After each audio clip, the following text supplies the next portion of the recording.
Deny, defend, dinglebop. Ladies, gentlemen, and variations thereupon, this is Modern Escapism.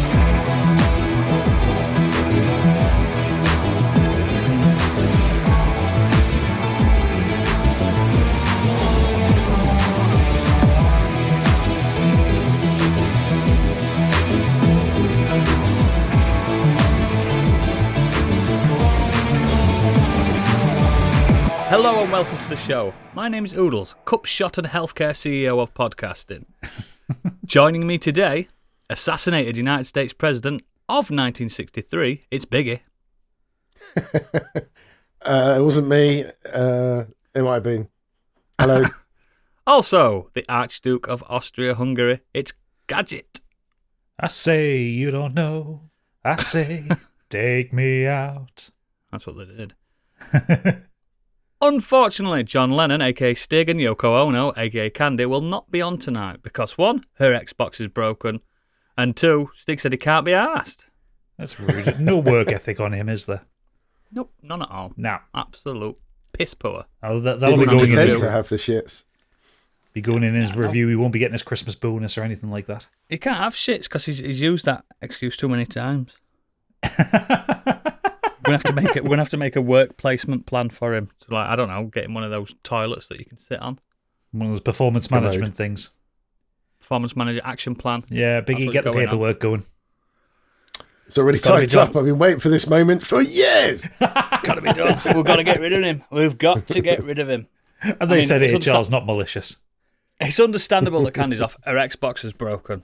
Yeah, it's just a I love how people listening think I'm joking. No, it is actually legitimately her Xbox is broken, and that's why she's not on. She's not had a good few weeks, so she's just like, that was a last straw that broke the camel's back. So we don't begrudge her it. We begrudge Stig it, but you know. Told her not to install Starfield. And Biggie, look, never underestimate the power of PlayStation, innit, bro? Exactly, Game Pass. Wouldn't happen with Sony. No one plays them. No one turns them off. In fact, no one could get online at one point. Exactly. Oh, God, do you remember that? Was it like 2.5 months when you couldn't get on PlayStation? Yeah, I remember it very well. No, we were playing I didn't have one then. Battlefield as well. We couldn't get on. Yeah, it was PS3 generation then because I'd just got Demon Souls. And I was like, I had to go through the game, but not knowing that they were like player summons or player signatures or anything like that, like messages on the floor. I got to the end of the game. I got to the end of the game. One of my mates says, "Oh, did you like the multiplayer? Is it multiplayer?" Did it not compensate anyone? Yeah, they did. They gave free games. Free games. I think I remember getting Wipeout HD. And there was that. Dead Nation. That's the one. Yeah, Dead Nation. Dead Nation was great for a twin stick shooter. I mean, online were free back then anyway, so you can't complain. Yeah, I think they gave people like a couple of months of PlayStation Plus as well, because that was when PlayStation Plus had just launched. Yeah. So you ended up getting maybe about 4 or 5 free games out of it. Fair play. Good lads, them Sonys. Not anymore. But... Anyway, I wonder if there's any like news or anything like that. Some kind of like, I don't know, man on the box, like town crier style news segment in this show. Maybe like, I don't know, Biggie's breaking news. You may already know, but he doesn't, because it's time for Biggie's breaking news. Oh yay! Oh yay! Ding, ding, ding.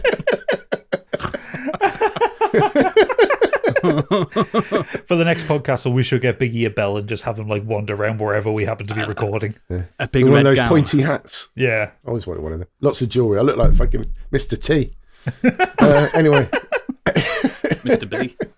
Doing the news. Yes, so insiders are already hyping up the Game Awards. People are saying it's set to be a very big show. It's taking place on the night of Thursday, the 12th of December, so it will be out by the time you're listening to this podcast. No, it will not. It will be after.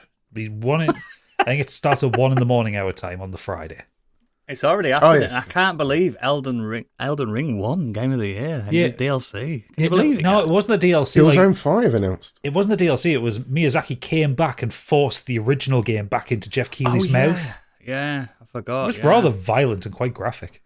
I hated that bit when Hideo Kojima came out and started fellatio in Jeff Keighley. It was like, whoa, a bit much. Yeah, you would have thought the relationship would be the other way around. Yeah, and that bit when Joseph Fares came on and started fucking shooting up the audience. Fuck. I'd stand for Joseph Fares, though. Aggressive. And very touching tribute to the death of Hideo Kojima. So that was quite surprising. Yeah, rest in peace. Rest in peace. If all this happens, we had fucking Sears. I don't think any of this is going to happen. No, neither do I. I'll probably be staying up to watch it because I don't sleep anyway, so... You'll sleep when you're dead. Exactly. But joking aside, are you guys thinking anything big's going to be announced that you're expecting? Or Nope. No, I'm hoping for some nice surprises. I'm hoping we get a release date for Judas, Ken Levine's new game. Because I just want to play that game so bad. Well, I wonder if we get a release date for that, I wonder if like 2K will like sneakily put in a teaser for BioShock 4 just to fuck with them. Or the remaster of the remaster. I'd like to see a trailer for Resident Evil 9. That would be nice. I think we'll probably get some gameplay of Borderlands 4. Who cares? Yeah, he was talking. He's already revealed that there's a trailer, or he's very excited for everyone to see what's happening with this teaser trailer or some Do you reckon rubbish. that yellow robot's going to wheel up and go, "Hi guys, I'm a crazy robot," and they're all going to go, and it's going to be like fucking Jeff Beck. "I'm a loser, baby. Why don't you shoot me?" That kind of music. Beck, not Jeff Beck. Two different people. Jeff Beck. Beck. Who's Jeff Beck? Jeff Beck's another singer. He's a guitarist. Well, you know, musician. I'm having a bad week. My Xbox broke earlier. Not gonna let that drop.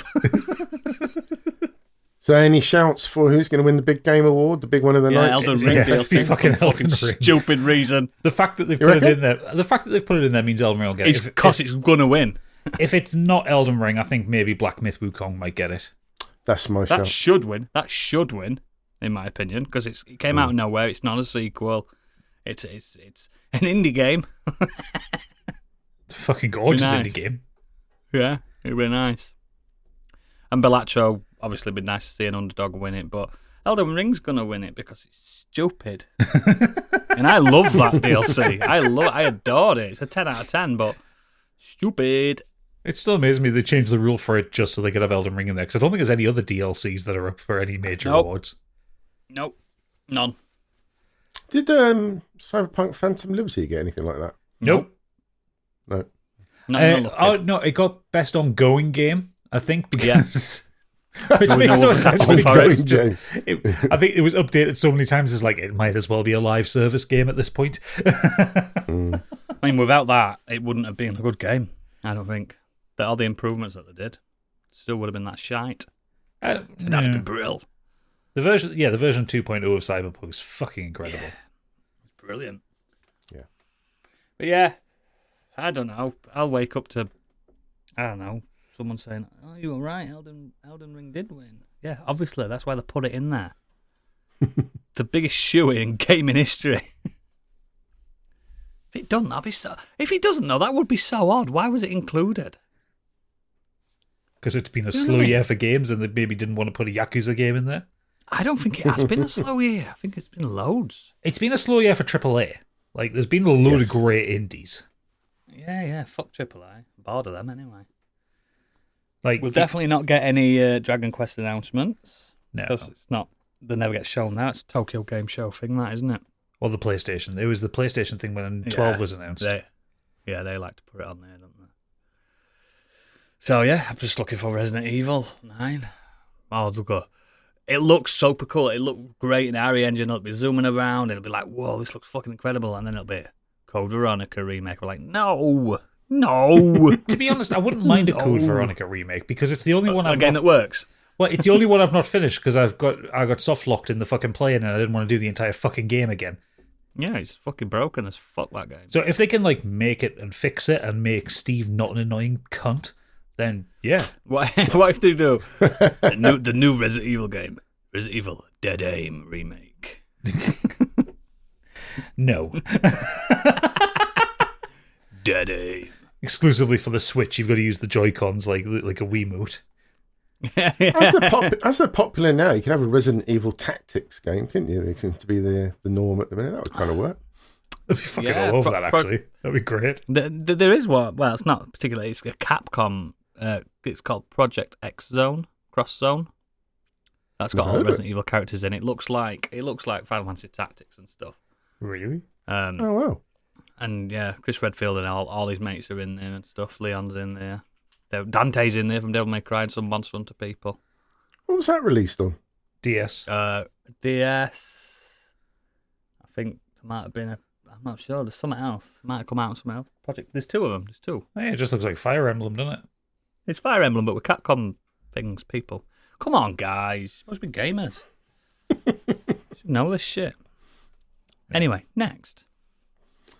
Well, speaking of disappointments, Nintendo no longer publicly launching £99 Alarmo clock in Japan this January. What? I thought they already brought it out.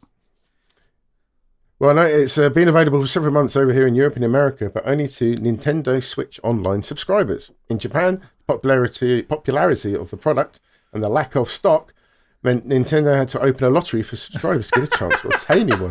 Fuck off. No one wants that shit. A wider launch for Alarmo had been set for January worldwide, but Nintendo has now said this won't happen, at least in Japan. What the fuck? Bollocks. It's a fucking alarm clock. I literally use an alarm clock. It's a radio one because I don't like to have my phone next to my bed when I go to bed because I'd never get off it. That goes downstairs. So I'd never replace waking up to Planet Rock, by the way. That's what I wake up to. Really? I never replace that with Nintendo songs and Nintendo sounds. What the fuck? Loser. My wife would leave me if I bought that. If somebody suddenly shouted in the middle of the morning, "It's a me!" I'd probably punch my wife in the face, not realising it's the alarm clock. I'd be like, what the hell's that? She'd leave me. She'd be like, I'm not having that, you big fucking nerd. No one wants to be woken up for work on a rainy Monday morning with, wahoo, it's a time to get up. Yeah, or a fucking Splatoon. Fuck off. Oh. Stupid idea, Nintendo. Stupid idea. And the Japanese are probably like, we don't need alarm clocks. We get up precisely when we mean to because we're efficient. Also, we get up at 5 a.m. every morning without fail. Also, who spends £99 on an alarm clock, for fuck's sake? Mine cost £7 at Argos about fucking 15 years ago. Has it got a proper to wake you up? No, it wakes up to Planet Rock. Planet Rock. Planet Rock. Mine's got a very chilled hip-hop instrumental that comes on. Wakes me up nicely. It's great. Oh, do you have it on your phone? Do you sleep near your phone next to you? Yeah, because it's on... you do not disturb, so it doesn't go off unless there's an alarm. It's great. I spend too much time with phones during the week and I can't be anywhere near them. And I'm going to bed. It's fair enough. Frustrating. It's like if you worked in a chippy, you probably wouldn't eat chips anymore. You'd be bored, wouldn't you? Yeah. You'd get fed up. But yeah, fuck that. I like my alarm clock. What is it? Philips alarm clock. Well, give it back to Philip. He might need it. No, Philip can fuck off. He's been late for years now. Fuck Philip. Mine now. Lost loads of jobs because of it. Yeah, man. Next. Well, former Blizzard boss has blasted Marvel Rivals' similarity to Overwatch. In a now deleted tweet that was posted this week, Ybarra called NetEase Games' free-to-play team-based PvP shooter Overwatch Marvel Rivals, adding that much like Tencent's Light of Motrium that we talked about last week, is a clear copy of Horizon Zero Dawn. Marvel Rivals clearly took inspiration from Blizzard's own team-based PvP shooter Overwatch. I mean, even the character name Widowmaker in Overwatch versus Black Widow in Marvel Rivals, lol, NetEase Tencent, all the same. But before he could delete the post, a community note appended to the tweet said, Natasha Romanoff, also known as Black Widow, is a popular Marvel hero who made her comic debut in 1964, more than 50 years before Overwatch and Widowmaker were created. Mm-hmm. Fucking hell. These are facts. So Mike Ybarra is a well-known arsehole. He's just an idiot. He's trying. Well, of course he is. He works for Blizzard. Well, he used to work for Blizzard. I don't think he still does there. Does anyone? He's trying to say that Marvel Rivals ripped off Overwatch is kind of rich when Overwatch ripped off Team Fortress 2. Yeah. Very little is original these days. Team Fortress 2 was the first of that kind I ever saw. That's like the daddy of that hero shooter thing, isn't it? Yeah, absolutely, yeah. I never saw anything before that, and I was like, whoa, what's this? I'll never play it. Because the original Team Fortress wasn't like that. That was more just a PvP like team game. Match. Yeah. Yeah. Whereas with Team Fortress 2, they created the idea of these individual heroes. They all have their unique loadouts and their unique abilities. Yeah, pros and cons. And people synergize together. And Overwatch took that concept and made it really fucking popular. Fair play to them. Marvel Rivals... Overwatch 2 wasn't that popular though, was it? Well, no, but it's trucking along. Whereas Marvel Rivals has blown up out of nowhere. It's had something like 400,000 people on Steam in the last couple of days. So that's why they're moaning. Yeah, that's why he's moaning. But also, there's been loads of the Overwatch type games, hasn't there, since? There's been there's been a few, because there was like Paladins, there's Valorant, but which they don't is very last similar. though. Well, Valorant because they don't pop. People don't give a fuck, do they? Well, Valorant has lasted because it got the League of Legends crowd into it, and it's an esports game as well, that isn't it? Yeah, Paladins was around for about 8 years before it got shut down, so it did well. For one of them. The finals is kind of another one. Yeah, that's doing the business. Bit more of a shooter, but you do have to work together as a team. Yeah. To make your objectives like that. And then, of course, there was Concord. Concord did well. It did really well. so well. Oh. But yeah, it's like... I've not stopped playing Concord since I bought it. Like, what does a borrower want? Like, you've got 2 characters with Widow in their name. Fuck off. Is there a Wolverine in Overwatch? No. There's like... Is there an Iron Man? No, I don't think so. There you go. There's no big gorilla thing in Marvel, is there? There's the Hulk. Like gorilla. No, but functional the way you would play them is pretty similar. Yeah, a tank. Yeah. Huh. Oh well, I just think it's pathetic. It is absolutely. And again, let them have a slice at cake for a bit. Yeah, Mike Ibarra's just a shit. Always has. I can't believe people are still using Twitter and that says a lot about him. I know. Get on Blue Sky. No, don't. It's happy. It's safe. It's nice. We don't want those people on there. Made friends on there. I'm talking to the Pixel guys all the time. Exactly. It's a good, nice place. Lovely boys. Next. More free-to-play shenanigans. Ubisoft's X-Defiant will now be shutting down in June 2025. No, X-Defiant. The news was mentioned in an internal all-hands meeting this week. Decision was made due to poor player numbers and a lack of player spending, according to sources familiar with the decision to sunset the game. It's understood that layoffs would impact a significant number of employees at the San Francisco studio and supporting studios, with some staff already receiving severance information. That was my favourite one. You actually played it, didn't you, Biggie X-Defiant? It was absolutely fine. Did it blow me away? He plays them all, that fucking lunatic. No, I tried the odd one out because somebody will say, "Oh, this is supposed to be really good. Let's go and have a bash at it." It's free, so I remember you saying you tried it because last year's COD was a damp squib. Yeah. And it was perfectly functional, but it wasn't that defiant, was it, in the end? No. And did I want to spend money on it? No. Well, you're part of the problem. Poor Ubisoft. Season 3 will be the last entire season. No! With the skeleton crew maintaining the title until June 2025. According to Mark Rubin, who gave an announcement to confirm that it had been shutting down, he gave an interesting statement partway through. He said, free-to-play in particular is a long journey. Many free-to-play games take a long time to find their footing and become profitable. It's a long journey that Ubisoft and the teams working on the game were prepared to make until very recently. Unfortunately, the journey became too much to sensibly continue. So that is pretty much the same for all of them, surely.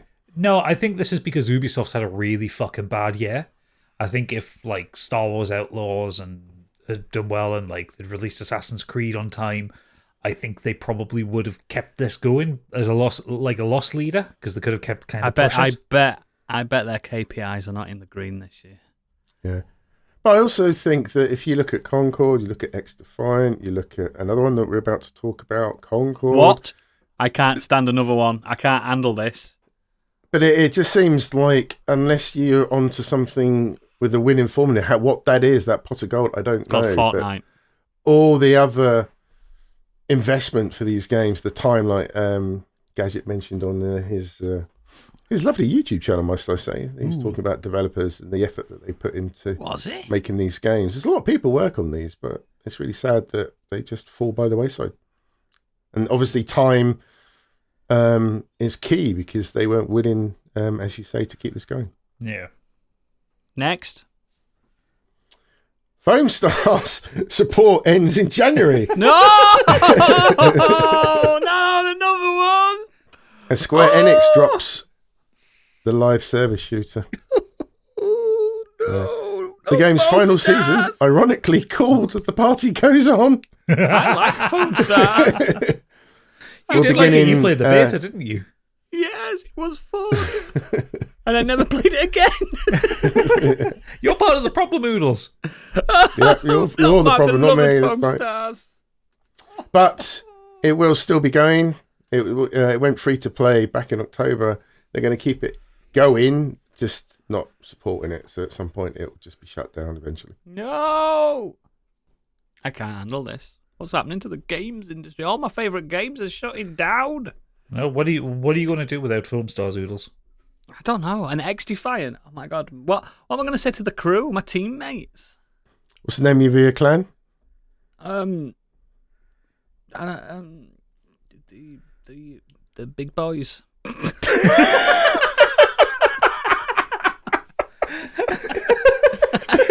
don't know. I weren't prepared for that question. Clearly. Oh no, not my clan, not the big boys. You didn't come across the Biggie Bundlers when you were playing? They were our rivals. Like West Side Story every time he's loaded a game up. We were just clicking at each other. That's probably why the game's shutting down. We weren't playing. Trying to comb my hair coolly. Oh, Foam Stars, X-Defiant. We barely knew ye. Gone to Valhalla with Concord. It's a sad loss for all gamers. Next. Bit of positivity. Legacy of Kain Soul Reaver 1 and 2 remastered had its launch trailer this week. Did you watch it? It looks good. No. I think it's out this week, isn't it? I saw the reveal trailer. That's enough, isn't it? I know what the game is. It's out on 10th, I think. Yeah, I'm just having a look on Steam. Yeah, 10th. Yeah, this week. God, I knew something. You knew something. It's out on Tuesday. Be out by the time they're listening to this. Oodles will finish it twice over. Day one. They're not on games. Are you day one in it, or are you just going to wait?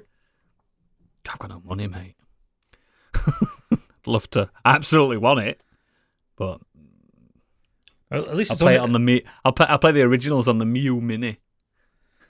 It's only going to be £25 though, so that's not bad. Yeah, 2 games. Yeah, that's I could skip the midweek Aldi shop, couldn't I? And buy that. Not like you eat food anyway. No, I'm on about for kids. Fuck them. They're gonna go hunt.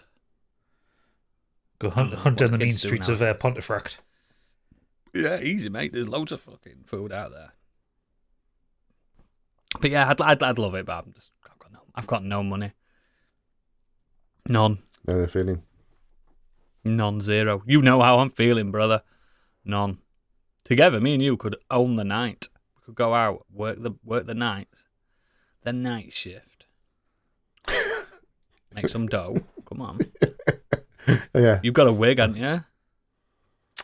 Yeah, I'm not sure there'll be many takers with that wig, especially the state that it's probably in now. Oh, was that your cloud wig? Yeah, it's Karen wig, Cloud Karen. Come on. Bless. You'd be like, all right, let's have a look at your Buster Sword. Why are you so moody? Oh, I can't remember my past. Oh, no. Yeah. Get in the fucking car, love. All right. You up for making some new memories tonight, love? I can see, imagine a curb crawler rolling out window and Biggie looks and goes, all right. Oi, oi, oi. What a blowjob. What a nosh. And how much, love? $24.99, please, for the Soul Reaver collection. Get in. I'll take a You Steam take PSN code. credit? I do. I do take the PSN credit. Knowing you, mate, you'd have a chip and pin machine. Contactless. Do you take Game Pass subscriptions? Jog on. Get away, scumbag. Do you think I am a hussy? Next. Next. Look, let us live as fantasy, Gadget, of me and Biggie being women of the night. I don't think it's a fantasy at this point. It's not. Yeah, hurry up. I've got to get out tonight. Yeah, come on. Let's crack on. Next. Foam Stars support ends in January as Square Enix drops... No! You read that one? I know. That's the joke. In joke. It's because we all reported it in our Biggie breaking news group We did, 4 yeah. times. We were so excited. Next. The Witcher 3 card game, Gwent, is finally getting a physical release. Ooh. Gwent, the card game from The Witcher 3 Wild Hunt. It's been almost 10 years since the release of the video game, which has spawned a couple of spin-off card games in The Witcher Thronebreaker and mobile app Gwent. But only now is a physical reproduction of the game being created. It will come with over 400 cards and a playmat to replicate the full experience from The Witcher 3, and will have a variant rule sets and the casual play to tournament rules. And it will cost you 45 coins. Decent. Not bad. I'll get that. Florins. You won't beat my Northern Realms deck, mate. I'm telling you right now. Yeah, probably I'm not. good But I'm good at Gwent. More on Gwent later. I'm really good at Gwent. I'd actually say I'm probably the best person of Gwent in my village. Probably. Probably the only person who's ever played it. I was going to say, Yeah. King of Gwent, some have called me. I've walked into the pub and they've gone, oh, yeah, he's here. King of Gwent. wind's Gwent howling. King. The wind's howling. Ah, it's Lilac and Gwentolyn. gooseberries. It's Gwentolyn. Yeah. Cool, that's cool. 45 bones is alright, isn't it? Yeah. 400 cards, aye? Yeah. How much is a deck of playing cards now? It's probably a tenner. Aye, And you get probably. 52. Well, I think how much you pay Right. for like Magic the Gathering cards or Pokemon cards and stuff like that. I've no I idea. forgot to say, the set is being created by Hatchet Board Games UK and a new publisher, No Loading Games, which is focused it's on bringing coming- licensed brands. It's coming as a board game style thing, not a collectible then. Yeah. So you get And all the cards. Yeah, Asterix is also yeah. set, planned for next year. Yeah, you're not going to have to Asterisk. buy booster packs. Yeah, that's cool. That's cool. Just a one and done. Let's have a game of Gwent. Gwent's very easy to learn. But very difficult very- to master. It is hard to 'Cause I- master, to really gain your strategy. Thronebreaker was fucking hard at times. Worth it though if you like The Witcher's story, because the story's really good in that. Yeah, it was actually. Yeah, I quite like The ending's really good. It leads on. So, yeah. It's the link between that and Witcher 4, people are saying. Can see it. Can see it. Cool. Next. Foam Star support ends in January as No! Not Foam Stars again. Oh, I can't handle this. moving on. Sorry. Next, film and TV. Foam Stars, the TV show, has been cancelled.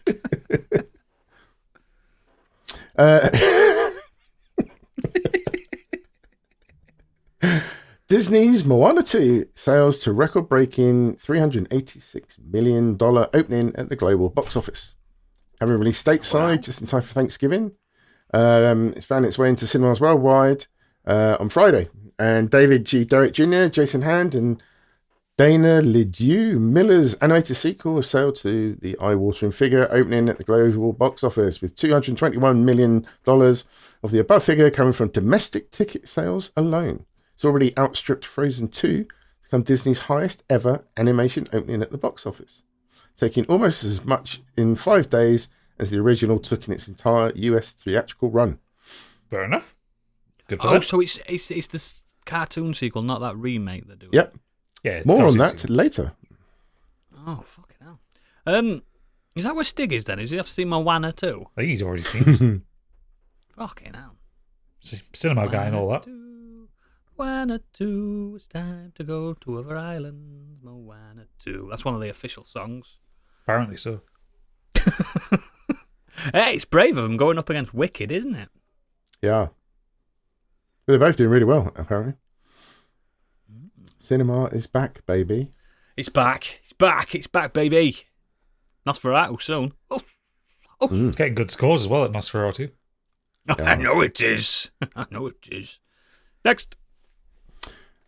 Have you seen the Snow White trailer? No. No, because Gal Gadot's in it, so I'm not bothering. It's the live action one. With Rachel Zegler's Disney princess facing Gal Gadot's evil queen. The new Disney feature directed by the Amazing Spider-Man's Mark Webb. I saw the trailer and I thought the doors looked shit. You can't say that anymore. You can't say that nowadays, pal. You just can't say Yes, that. That's they are obviously ableist of you. Not obviously, because they could have done this any way they wanted, but they are CGI, and I just let's have a they look. look real enough. They didn't look right. They didn't look real. Oh. Just wasn't. Takes you out of it for me. Who gives a fuck about Snow White, man? It's a crap film. Oh yeah, but my daughter probably wants. I like Hi Ho. I like that song. Why? Because you're a hi-ho. No, I just think it's a good song. It's a catchy bop. Where's these fucking dwarves then? Let's have a look. I still can't believe Gal Gadot, much to I don't agree with her. Oh, Jesus and her Christ, politics, they look terrible. I just can't believe she's jealous of anyone else in the land of beauty. Well, that was always the thing with Snow White and the Huntsman. It's like, Kristen Stewart's a fine-looking woman, but in what way is she Charlize Theron. What way is she fairer than Charlize Theron? It's baffling. Yeah, those dwarves look fucking weird. And they're like Pixar-looking dwarfs. Yeah, like they've got like the cartoony facial features, big noses and stuff. Yeah, the eyes don't look real enough. So you just eyes don't look real enough. Yes, but there is the scene where Dopey gets the diamonds in his eyes. You can't do that with a real dwarf. True. Next. This is a weird one. I just put this in because I was quite surprised why they did this. Hans Zimmer's score for Dune 2 has been officially disqualified from the Oscars. It's also not eligible for other awards ceremonies like the BAFTAs. Because I didn't get a chance to find out why. Because it's not changed. Yeah, because he reused quite a lot from the first film. Because there's not enough different. It's a continuing soundtrack, so okay. There has to be Was John Williams allowed to do that when he did Star Wars? Well, Star Wars, it was only kind of a couple of themes. Like each film had very different soundtracks, anyway. Whereas, like a lot of Dune 2 soundtrack follows on from the first film because it is. It's the first second film. half of the second half of the first film. So it's like there's no real change or evolution. It'd be weird if they just went right new soundtrack. Let's go. There's only like a handful of new themes for like some of the Harkonnens and for the Emperor and stuff like that. Yeah, I was going to say in June the soundtrack didn't really stand out anyway. What? The soundtrack's incredible. No, I think it's fine. You know, you've got the desert sort of. But that's all been done before. That wasn't you. Yeah, Lawrence of Arabia. It's a bit. Oh, it was serviceable, but I wouldn't say it was memorable. Yeah, I'm not walking around streets humming it. You know what I mean? I've not got it on my Spotify playlist. Have you, Gadget? Yes. Oh, okay. I've got Interstellar on my playlist. That's got a good soundtrack. It's just ball. Yeah. Which one would you rather have? The least atonal one? Yeah, maybe. Yeah, I don't know. I don't think Hans Zimmer gives a fuck, mate. He's the most prestigious fucking composer alive today. He does not give a fuck, I bet. It's his fans that are probably kicking off more. Probably, yeah. He's like, mate, I've got so many awards in my house. I can't. Got no. Are they called Hans fans or Zimmers? Zimmer frames. Yeah. Zimmer Rimmers. Zimmer Rimmers. I don't know, but I bet he's not losing sleep. No, I'm sure. And I am a big fan of his. Next. Can't even get to sleep with people going, oh, yeah, every time sand appears. Next. Well, speaking of Spotify playlists, Iron Maiden drummer Nico McBrain announces retirement from touring. He is 500 years old. Yeah, he has been touring with the Maiden for the last 40 years. The combined age of Iron Maiden is about 8,000. Sadly, he's been dealing with health issues in recent years, including suffering a stroke in 2023. The paralysed the right side of his body and threatened his drumming career. However, after extensive therapy, he's largely able to recover enough to join the group on their last tour, which concludes in Brazil. They love them in South America, don't they? Oh, they do. They go absolutely fucking They mental live for them. for Iron Maiden over there. They have like world record breaking outside concerts for Iron Maiden over there. Well, what was it when they did the 2001 Rock and Rio, the one they did the live album for? Yeah. Was there something like 250,000 people there? 250,000 people to see. Absolutely Iron obscene. Maiden. Like I remember seeing the videos from it, like when they did them on Kerrang. It looks unreal, doesn't it? Yeah, it's like the camera pans out to like the people at the back of the crowd, like you can't see the stage, even with the big screens. You can't see it. It looks you like can't see the whole fucking country's screens. there. It's insane. Insane. I don't know Really if it has good- broke really records, good but I live reckon album. it's close. It's a good. I like Iron Maiden, but I've seen them 4 times. I think I've no real reason to ever see them again. Yeah, I've seen them 3 times, and I've seen them play all the songs I want to see them play. Like, I don't. Their newer music, I don't really care that much for. Like, Don't like I it. just want like the classic 80s, 90s stuff. Mm. And I'm there 8 miles away. Play, can I play with magic? madness. Madness. That's the one. That's the one. But yeah, I've got no. Do you know when you've seen the legends that you want to see? Yeah.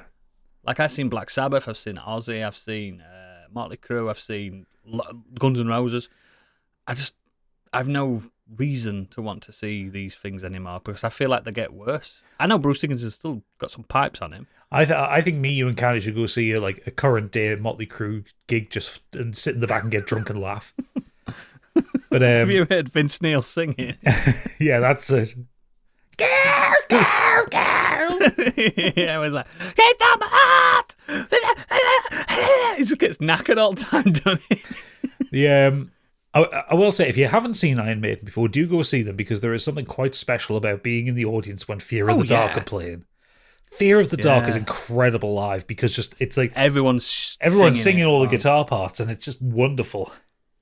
Do they still do the big Eddie reveal? Oh yeah. They've always got some form. Sometimes of they attack him Eddie. and kill him. Yeah. Usually during the Trooper, because like Brucey will get like a pyrotechnics gun and shoot because him. it gets him. It's fucking good. Yeah, and fireworks. They do put on a really good show, and it's they do. I feel there's part of me feels bad for Nick and McBrain, but also I think maybe that should be the impetus for them to go. Yeah, we're all in. We're 70s now. Let's retire. We're all millionaires. We're all Let's have a rest. multi-millionaires. Yeah, Bruce Dickinson has his own plane. Yeah, he's all right, and he flies the fucker. Yeah, he does. So he doesn't have to pay for a pilot either, does he? Smart man. No, smart man. Double wage, singer and Double pilot. wage. Yeah, see him if you've not seen him. Go always. I think you should always see the legends of your life and your music before you die. Like I'm glad before they die because I'm glad I saw Prince a few years later. Gone. You know what I mean? You should definitely do it. Definitely do it. Next. Foam Star support ends in January. No way. Not again. The audience isn't going to get this bit, are they? Not for them. It's for Biggie. Over to World of Books. 13 years late, George R.R. Martin admits he may never finish Winds of Winter.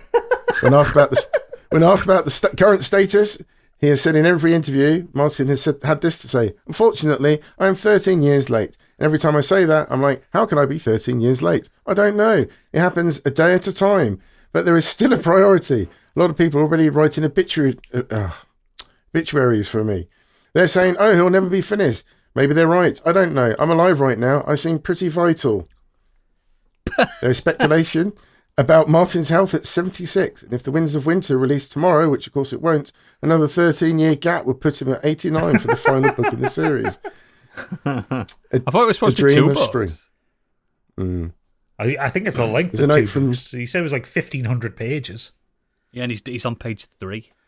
There's a note from Stig here as well. Yeah. It says, "You're late because you keep doing too many fucking side quests. Mainline it, George. Sack off the side projects. Do not leave us with season 8 as the only ending to the series." That's what I'm saying. I think He's scared. He doesn't know how to end it. The fans of and Stig said this as well to me as well, and I think the ending that the showrunners got for the show is his ending, and he's seen the backlash, and now he's like, oh shit, he's up against the wall. Like, what could be tangible to write about? I just think he doesn't know. I think that's.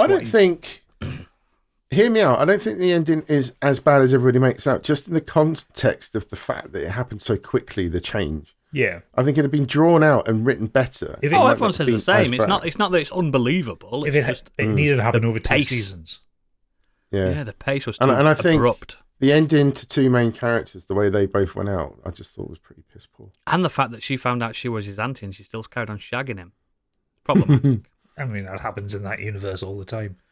Yeah, there's brother and sisters in love, isn't there? Oh, God. I think part of the problem as well, it's less the side quest. Like Martin said a few times that you'll like go back and reread stuff he's written, and he's like he's not happy with it, so he writes it. So it's like he's never working in a linear fashion. Like he's not done what most writers do, which is write the book start to finish and then go back and recheck stuff. Yeah, he's not from the Stephen King school of thought where it's like just get 2,000 words done every day, regardless. Take a load of cocaine, bash out 2 books in a weekend, sorted. Yeah. How many books has Stephen King done since the last Game of Thrones book? That's an interesting. Because he slowed down a lot, Stephen King, but he used to bring out about 3 a year, didn't he? Yeah. Hang on, let's have a look at his bibliography. So if he says he's 13 years late, when was 13 years ago? It was 2011, yeah? Yep. Right, so 2011, Stephen King had 1 book, which was 11/22/63. Good, big book. Great book. This is 1, 2, 3, 4, 5, 6, 7, 8, 9, 10, 11, 12, 13, 14, 15, 16, 17. He's 17, he's got 1 coming out next year, so that'll be 18. Wow. Because to me, he's one of the only authors on par with him for fame. Yeah, and this and The Flash. And this is Stephen King slowed down. This is like there was some years back in the 80s where it was 1987 he did Dark Tower 2, Misery, and the Tommyknockers all in 1 year. They're huge books.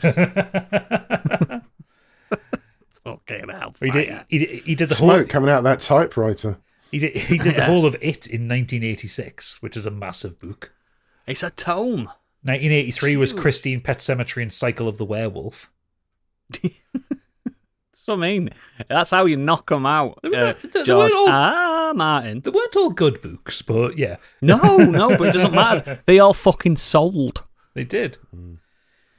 So, he's probably slowed down now, Stephen King, because he knows people read reviews online, so he's got to be a bit more Jesus Christ. Self-conscious. 1996 was... He's probably writing his own reviews. 1996 rather, was 3 massive books for King. Green Mile, Desperation, and Regulators. The shortest of those books is 480 pages. This is what I'm saying. So, yeah. No excuses, Martin. No excuses. Get it done, man. Just fucking sit yourself down. You get these lads and lass authors that do these chuffing crime series where they've got 18 novels and they've done them in 3 years, haven't they? There's loads. What about those that they used to give away with newspapers? Yeah, what about James Patterson? James Patterson writes so many books. Yeah, that's what I'm saying. They're fucking knocking out a book every week. I couldn't wait for the next Alex Cross novel at one point. That's what I'm saying. There's hundreds. I'm curious now. Where's James Patterson's bibliography?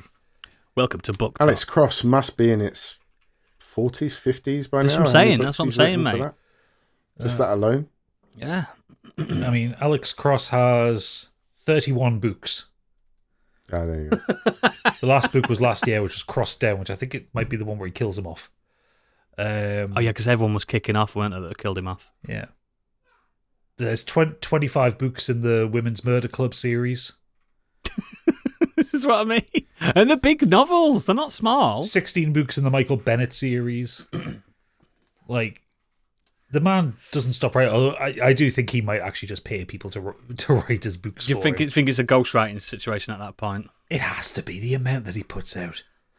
This is novellas as well, so many of them. How does that work? Surely that is...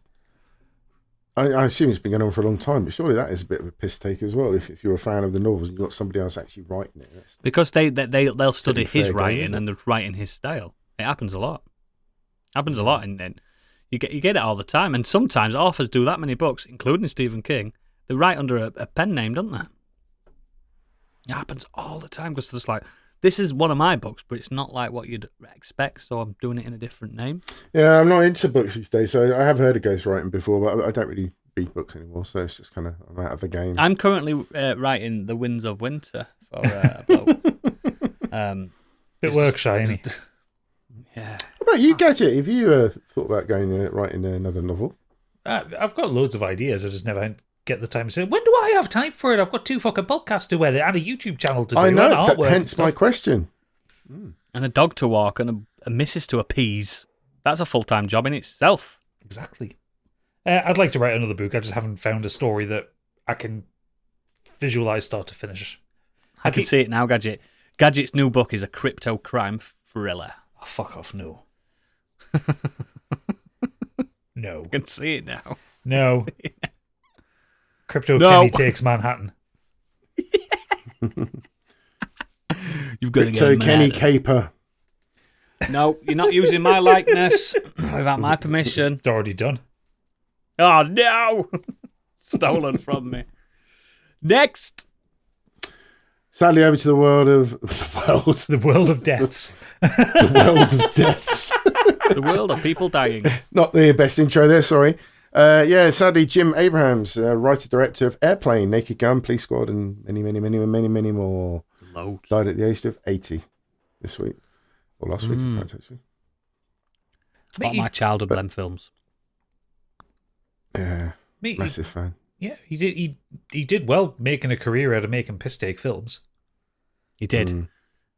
They said it could And I tell never you be what, done. nothing beats the actual Police Squad TV series, because It's brilliant. it's so fun. It's so quick. I mean, the films are fine, and they obviously the quality gets a bit worse as each sequel came out. But the actual Police Squad series, because they were like 20-minute, half-hour episodes, the jokes come thick and fast, and they pretty much all hit. Well, it's also because like Dragnet was still so popular at the time as well. And Yeah. it took Dragnet's itself good so as well. yeah, but Dragnet took itself so seriously. Yeah. I suppose, yeah. It was good, though. It's a very famous gif, but it's that one where a guy sits behind his desk and Frank Drebin walks in. He goes, "Who are you? How did you get in here?" And he goes, "I'm the locksmith." And I'm the locksmith. I watched loads of that because they're all available on YouTube. I don't know how legal that is, but they're available. It's so fucking funny, man. It's so funny, and it's humor that you have to look at. Do you know what I mean?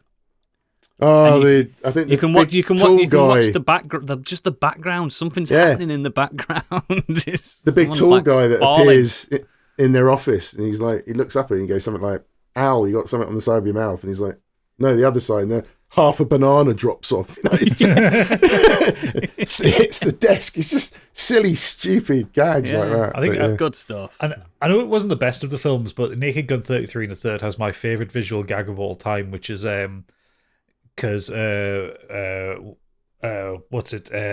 Simpson's character gets shot at the very beginning of it, and on a boat, and they go to investigate, and you see them walking past, and the chalk outlines floating in the water. Yeah, and that sends me every fucking time. I do like the famous one with the stairs and the women dropping the prams down the stairs and just trying to.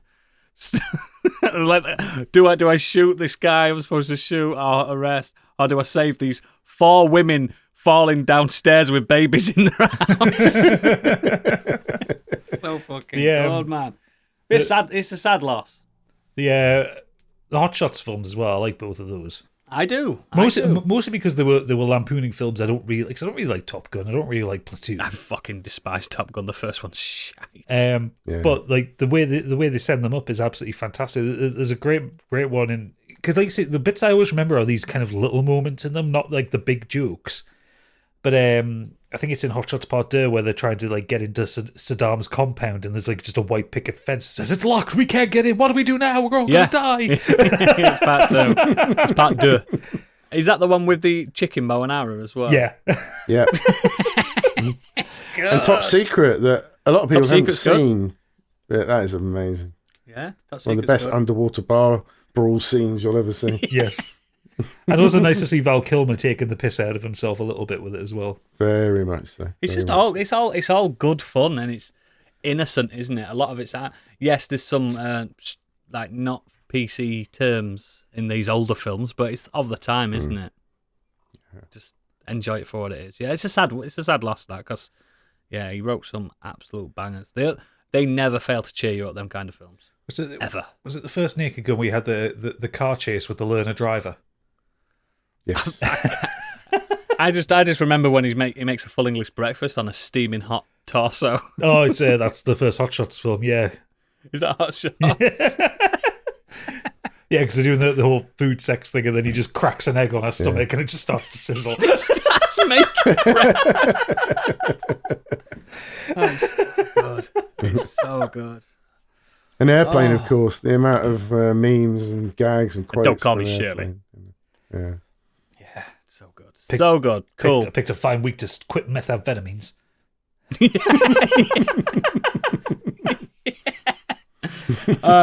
Big sad loss. Love to the family. Next. Over to the weird world web. Bitcoin miner sues over 600 million lost in tip. What? Man trying to recover a Bitcoin hard drive in a landfill site, which he says is now worth about 600 million, is seeking to bribe the council. It's been claimed in court. Newport Council has asked a High Court judge to strike out a claim by James Howells, who's attempting to sue the local authority to gain access to the site or get 495 million in compensation. Council barrister James Gowdy KC said Mr. Howells offered to donate 10% of the Bitcoin to local community, was encouraging the council to play fast and loose by signing up for a share of the action. This guy's a massive fucking dick. So the backstory is he threw away a computer recently. His girlfriend or his ex-girlfriend threw away the computer. And on it he had his Bitcoin wallet. And he had 10,000 Bitcoins on there or something stupid like that. And it's gone up so much. It's gone up so one Bitcoin now is worth like £100,000. And he's been badgering out the council to let him go and look in the tip for like months. And they're like saying, no, one, it's not safe. Two, it's a massive fucking landfill site. You're never going to find the damn thing. But I'd still look if it's worth that much.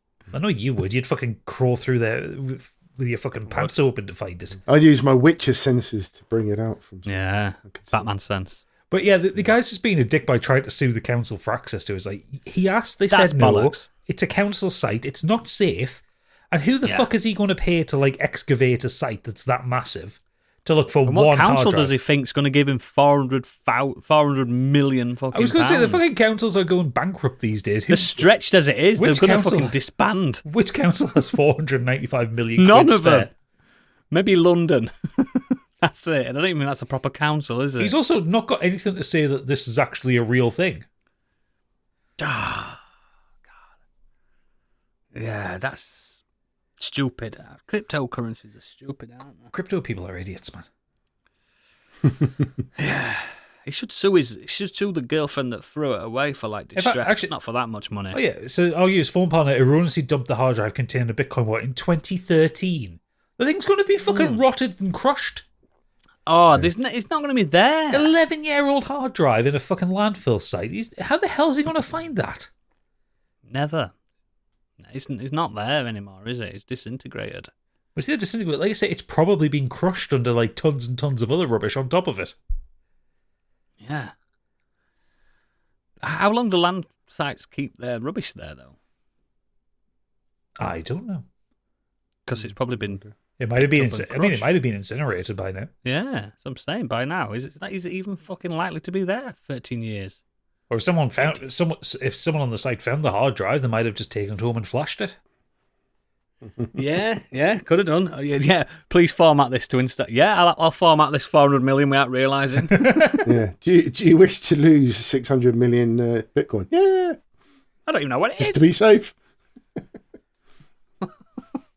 Fucking hell. Idiots. Right, is that the news? No. What? more. There's more? Mother finds out husband named their daughter after a Batman character and kept it secret for 10 months. On TikTok, a woman named Via recently posted a video of herself spending time with her husband, Carson, and his family. In the clip, the family is seen watching television with text across the screen that reads, "My husband named our daughter after a Batman character. Didn't tell me until she was 10 months old. And this is how I find out."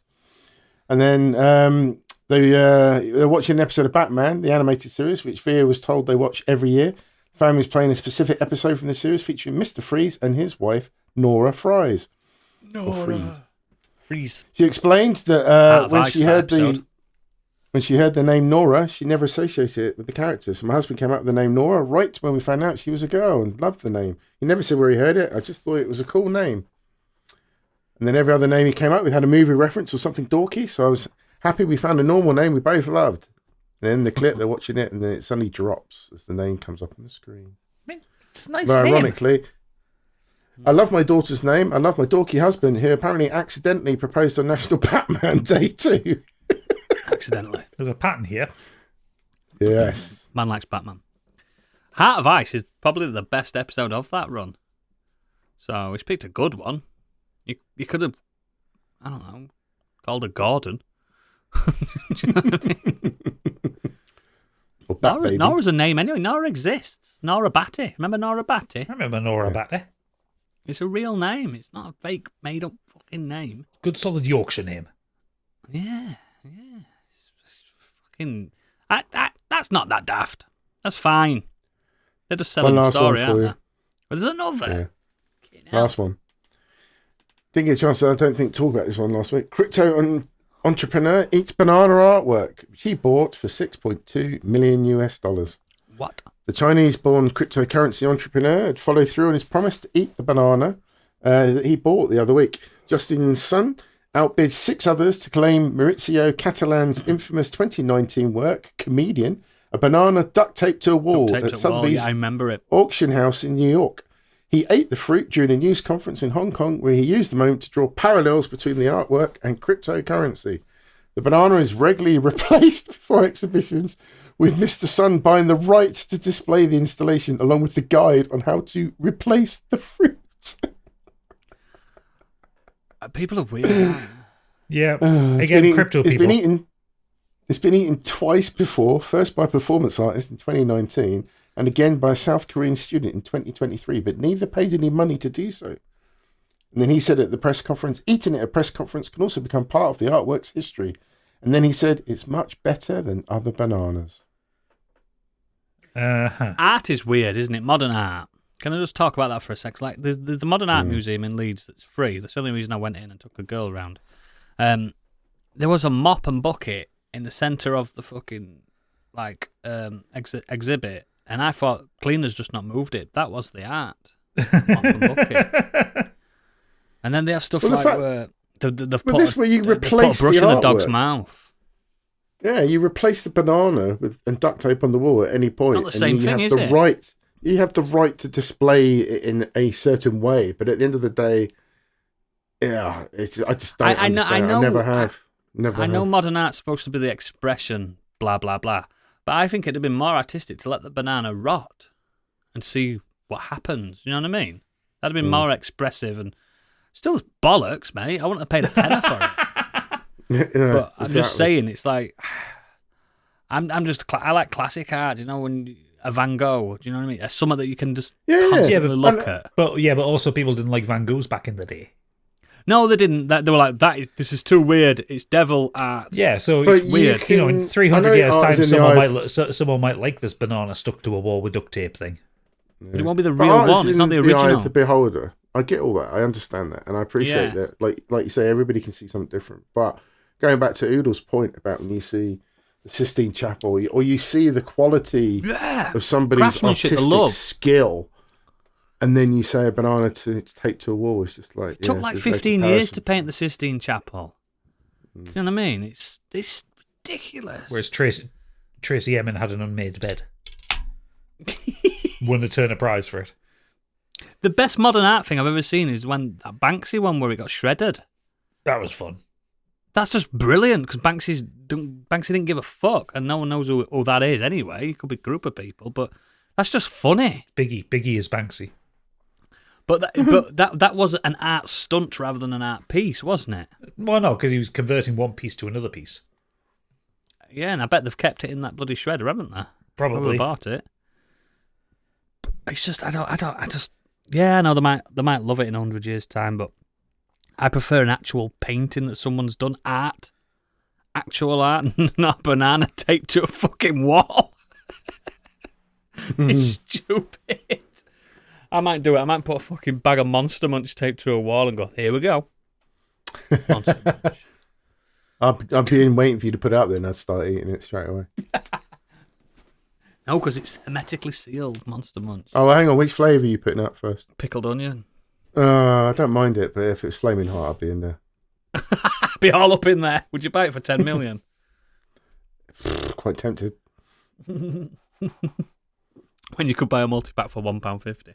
Yeah. Right. I'm Enough of keeping this artist nonsense. Hey, imagine though. Think. Imagine if podcasts become art in 100 years and like, listen to this beautiful piece from Modern Escapism. This episode, there was just 3 lads on and they were just winging it all the way through it. It's beautiful. It's like the Folly of Man. That's what we like. There's the episode title, Folly of Man. And it was like, fucking hell, they were pioneers before the time. And they were like, yeah, did you ever hear about the host? He tragically died not long after that episode. That kind of stuff.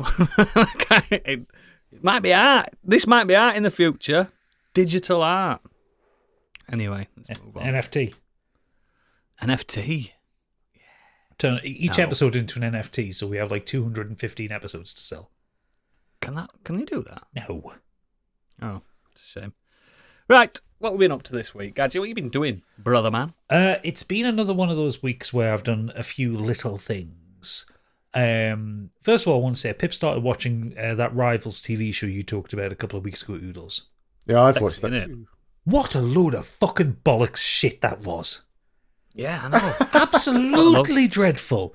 What the fuck? You fucking talked about, it's great, it's people bunking all the time. It is. No, it's shit. It's I am in amazing. Oodles' camp on this one because it You is are camp. actually... It is camp. It's a camp TV show, but I enjoyed It's it for amazing. what it was. No. It knows exactly what it is. Oh, Yep. God, it was painful. I wasn't even watching it. I was doing stuff in the background. I was hearing the dialogue. It was fucking painful. He just don't get it, does he, Biggie? It's not No. I get that Jilly Cooper's a shit writer. Yeah, she is, but this show's just it's fucking brilliant. I bet Pip likes it, doesn't she? And the She booby liked it count. and hated it. Yeah, I liked it and hated it at the same time. But to explain this to me, Oodles, are we supposed to feel good that the 37-year-old man is chasing around a 20-year-old girl? No. So why is that the crescendo of the show? I don't know. Because That's it's the forbidden thing, love, isn't it? It's forbidden. love. Yeah, it's plucking the forbidden fruit. They can't help each other, Gadget. It's The problematic. look- It's the look. Problematic. It's very problematic. The whole show's problematic. Will they, How good won't is- they? How good is It's Danny set Dyer the in it? 80s. I've seen more convincing dialogue in porn. Nah, Well, not having it. I just Utter I think he's a bollocks. snob. Biggie, you're right. Pip's coming, Great, yeah. isn't it? Yeah, Pip fancies Danny Dyer in it. I told you. I told Yeah. you. Danny Dyer's great in it. Shite. Load of shite. I'd feed that man sausage rolls. Apparently she'd Yeah. feed that man sausage rolls. Yeah, so would I. I assume He's I'd eat that's them fucking with him. brilliant in it. He's brilliant in it. Nah, not having it. Not having it. Anyway, You're just a curmudgeon. yes, but I also like good TV. No, you don't. I do. It's a so bad it's good kind of thing with that. No. one. Yes. It's so bad it's bad. Junk food, isn't it, Biggie? Junk food. Yeah. Nah, junk food's enjoyable. It's like getting a 4-pack of Yum Yums from Greg's for your eyes. No, because Yum Yums are good. This wasn't. It was. No. And all the critics agree with me and Biggie. Yep. Nah, the critics can get off. Fuck off. Anyway, grow up. Lot of yous. Anyway, Oi. So Danny Dyer fans. Yeah, he's your brother, Danny Dyer, Biggie. Yeah, He's your brother I from understand the him. South. From the South. Anyway, yeah, what else we watched? We watched. So, do you remember I talked about a show on Netflix a little while ago called Physical 100? Where it was like this Korean physical, sexy people. Yeah, but it was like dubbed in a really campy American way. Yeah, look at him; he's like a god. Yeah, there's a cooking version of it. Look at him; he's my cooking goodness. like a god. It's what's it? It's color. Fuck's sake, I can't remember the title because it's a really stupid title. And Netflix. It's Culinary Class Wars. You know, I like a bit of classism. Yeah, where it's like 80 professional chefs. They are chefs. Versus 20 Michelin-starred chefs. Please tell me there's a Korean Greg Wallace on there as well. No, neither of the hosts appear to be problematic. But it is like two guys reviewing all the food. But so they do the thing. So they've got these 80 professionals and then these 20 legends. The first kind of 4 episodes are whittling down that 80 down to 20. So they're all having to cook. They've all got like 100 minutes to cook the two judges something. And they're just being fucking brutal. They just walk up, like they taste it and just simply say, "You're eliminated and you're off." And that's it. No second chances. I'd throat bowl at him. I don't mean this to come across stereotypical, but Yeah, you do. with them being Korean when they're making dishes, have they actually looked at international cuisine, or is it a lot of it is still Asian cooking? What Biggie's saying is, I'm not a racist, but is it all ramen? That's what he's saying. I didn't say that. You said that. That's what you mean. I didn't say that. You said that. A lot of it is Asian cooking, but some of them do Western dishes. So some of them, there's quite a lot of Italian dishes. There's one guy tries an American dish. There's some of them What's that lard on a plate? Some of them will do like Chinese or Japanese food rather than Korean food. So the food that they're preparing, even when they're being eliminated, is usually beautiful. Like it's so colourful and vibrant. It's like really inspired Pip and I to like try and dig out some Korean recipes and try and learn Throw how to the air cook fryer that in the stuff. bin. Love Korean food. But no, it's really good. It's one of those ones, a little bit like Physical 100, where it's so over the top and just so ridiculous in its kind of setup and staging and all that.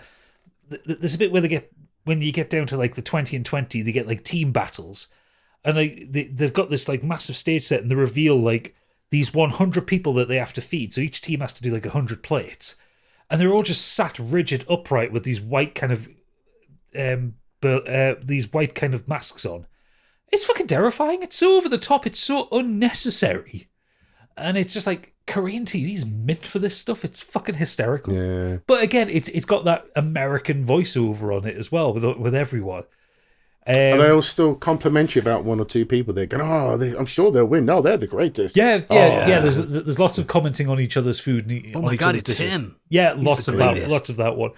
And they all pick like nicknames for themselves. Like, so like you're not really learning people's names. You know them as like Hidden Genius or Cafeteria Chef or the Comic Book Chef. There's one guy calls himself the Comic Book Chef, and all of his food, he's like stood there like reading a manga through to find a dish, and then he like rips the page out. It's like, this is what I'm cooking, page 54 of Nobu and Getsu or something like that. Oh, I'm now in.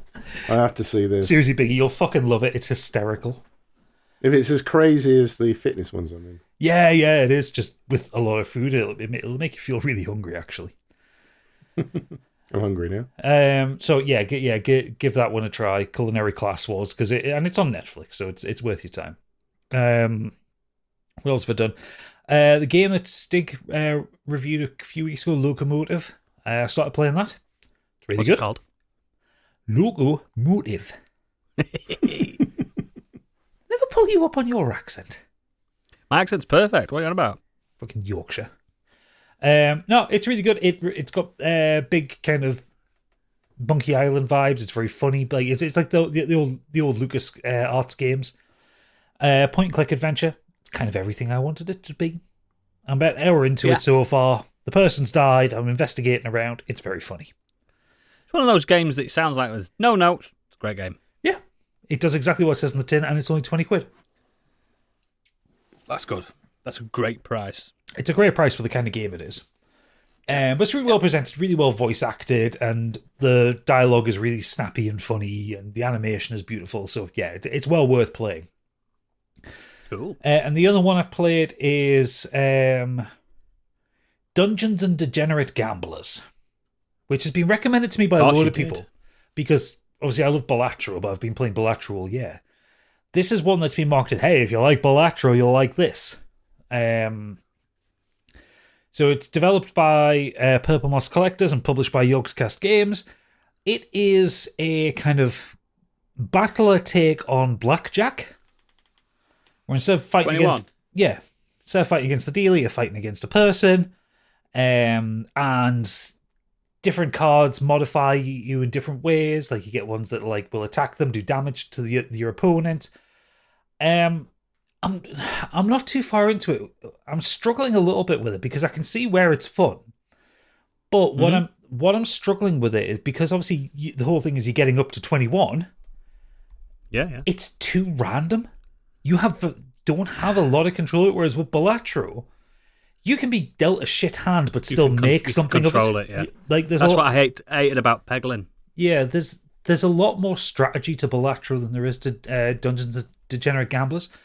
There is nothing wrong with it, but I think it's just the nature of it being Blackjack 21. It's like, yes, it's the nature of the actual card game. Like you can be good at poker, even though it's quite luck based. No one's good at blackjack. No, It's lucky. Yeah, and I think that knocks it down a bit. And I've seen loads of people say like this is better than Balatro or this is more addictive.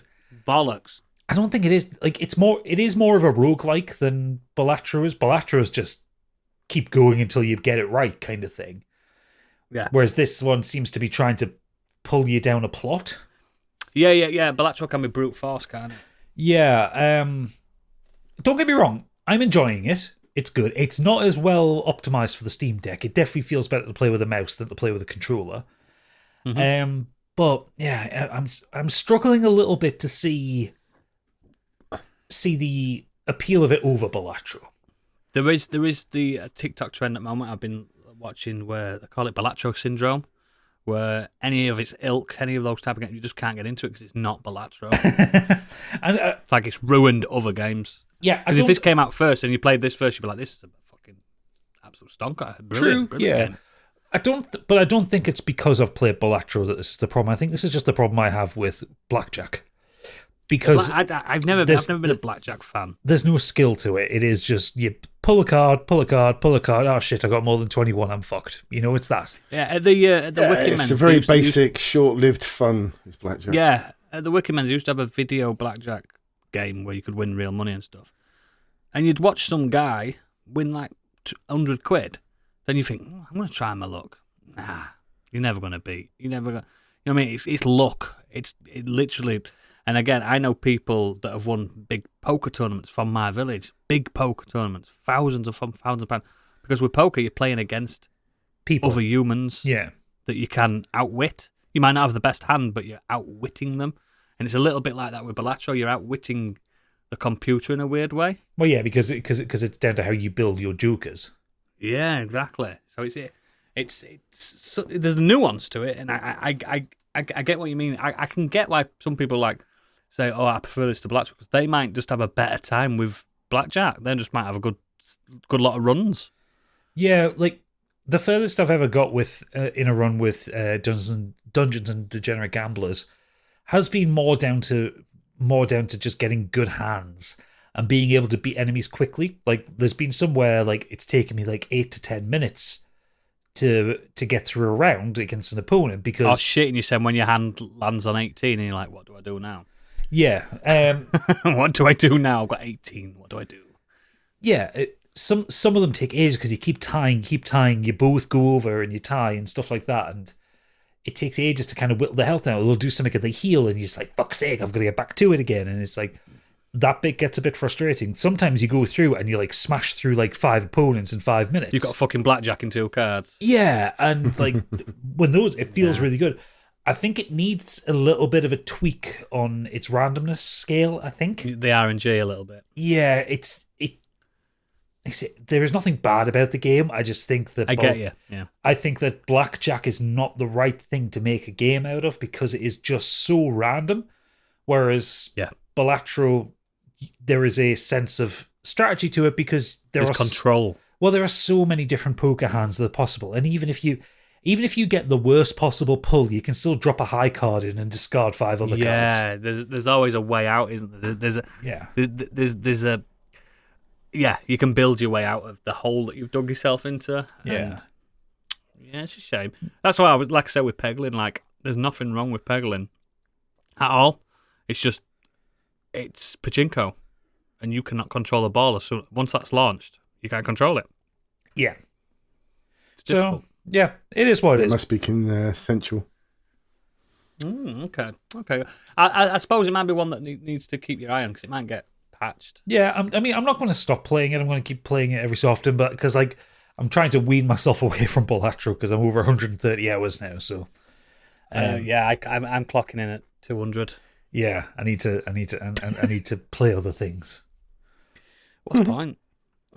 Well, got India. Stig is loving this part of the podcast. He loves card games. He does. He loves deck builders.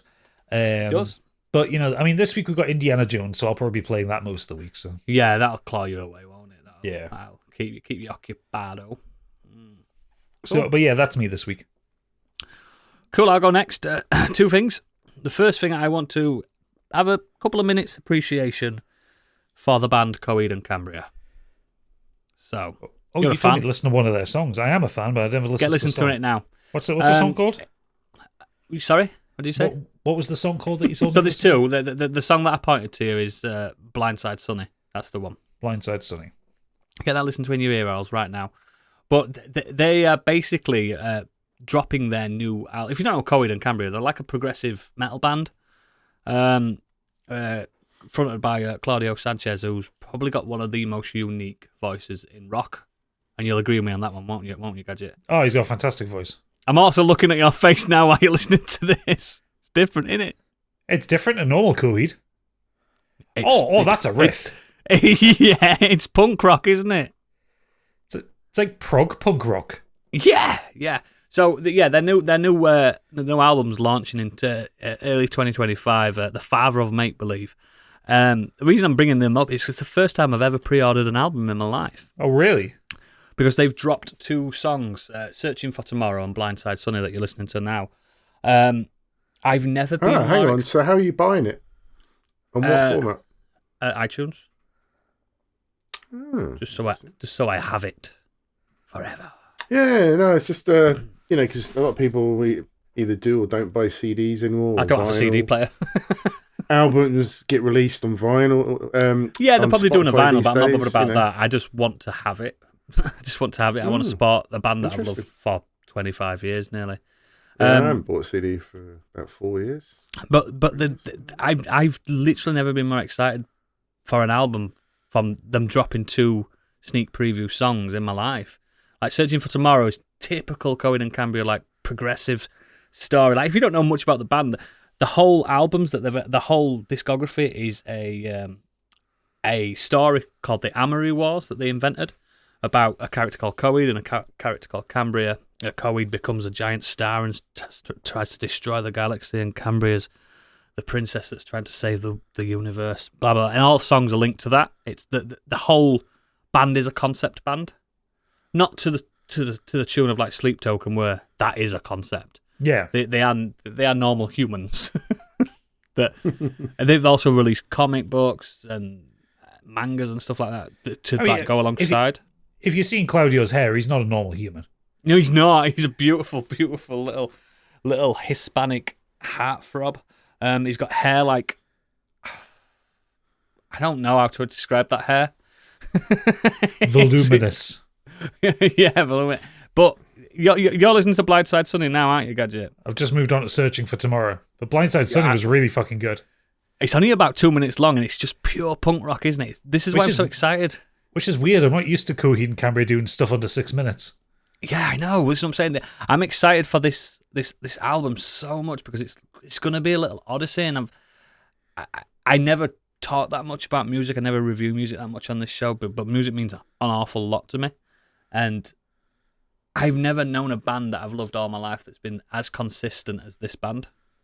Searching for Tomorrow is really good. I'm really enjoying this one. You're going to pre-order this album. I might have to. This one's more traditional Coheed. Yes, it is, yeah. It's more melodic. Like Blindside Sunny's caught me off guard, that one. It's aggressive, it's so isn't punk. it? I can't remember. Claudio doesn't scream that much normally, does he? No, but he's screaming in that one. He's fucking like a banshee in that, isn't he? And Yeah, it's one of those things. Like I've been watching the journey of them writing this album for a while now, and like Claudio went to Paris where he got inspired to create the band in the first place. He's not French or anything like that. He's American, but he went to Paris. He's gone back to Paris where they originally got the inspiration, and he's getting those inspirations back. And they're still. I mean, they're in the 40s, I think, so they're still a band that have got so much more to give. And I'm just really, really excited. And it's a great crossover for people that are not really into metal, but because they're not a screamo band, they're not a death metal band. They're a prog band. They're prog. If their songs were shorter, they'd be on the radio. Yeah, they're just not short. Oh, hey, it releases on my birthday next year. This album. Does it? March 14th. Yeah, nice. Get yourself a birthday present because you've always loved them, haven't you? You've got to respect them. Yeah. I'm not as big a fan as Stig, but like certainly, Stig loves them. Certainly, like album 4. That's fucking amazing album. That. Oh, Good Apollo on Burning Star 4. Yeah, yeah. Part 1 from Phase Through the Eyes of Madness. That's the full album name. That's why I just call it 4. I just can never remember the name of the fucking album. Everyone just calls it 4, mate. They're just such a good band from the early days when they were a bit more emo-y. To now where the men and the singing about what they fucking love, and the musicianship's phenomenal. And yeah, I can't imagine, even yourself, Biggie, who's not really into rock music, listening to their big hits and going, I don't like this. I genuinely think you'd love it. I think you would definitely get on with Welcome Home at the very least. And The Suffering, things like that. Yeah, and The Suffering, yeah, but certainly Welcome Home, because that is their most commercial track.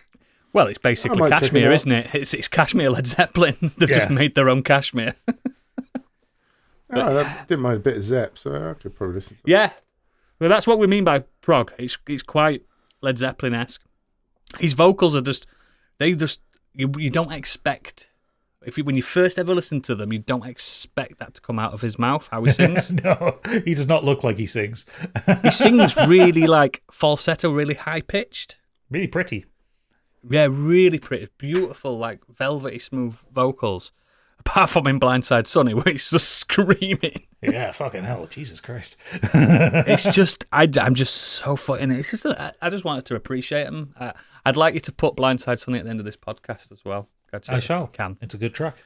It's a very good track. It's very quick, but yeah, please appreciate Coheed and Cambria. They're such a consistent band. Never let me down, ever. So the main thing is, I watched and finished a full limited series on Netflix this week. It came out originally on ITV some years ago. The Walk-In, it's called, starring Stephen Graham, Andrew Ellis, and Jason Fleming. So I said Stephen Graham, so you know it's a fucking heavy-hitting drama, don't you? Yeah, absolutely. I still think he's probably one of the best British actors of all time. He's certainly the broadest, because if you think like going all the way back to like Snatch, where he's Tommy, then through like Boiling Point, and then what was that? Was that police drama where he was the prison warden? Oh, with Sean Bean in. Yeah, that was good as well. So like the man's got range. In the Line of Duty, he was really good in as well. Yeah, he was in Line of Duty as well. Yeah, is he in that? Yeah. And he played chuffing, what's his name, Al Capone in Boardwalk Empire. Did he? Yeah. Never saw Boardwalk Empire. Fucking hell. Oh, it's good. It's good, mate. It's good. And he's in Pirates of the Caribbean and everything. But yeah, Stephen Graham's an absolute national treasure. So this short 5-episode limited series, 40-minute episodes, they're all on Netflix. It's about neo-Nazism. So you know it's a heavy, heavy, heavy, heavy drama. It's set in England. It's based on true story from the start of like when Lee Rigby was murdered to basically now, about neo-Nazism and nationalism and racism and classism. And obviously Stephen Graham plays a character that used to be in the National Front back in the 80s. And now in his 40s/50s, he's an advocate for Hope Not Hate. You know, the charity. Yes. He's saying, look, I used to be this. If I can change, we can all change, and we can all be good. We can all be nice and tolerant, which is what everyone kind of secretly aspires to be tolerant, but some people have already got them inbuilt prejudices from where they grew up. So Andrew Ellis is the other main star. He's like Stephen Graham. They both starred in This Is England at some point. They did, yeah.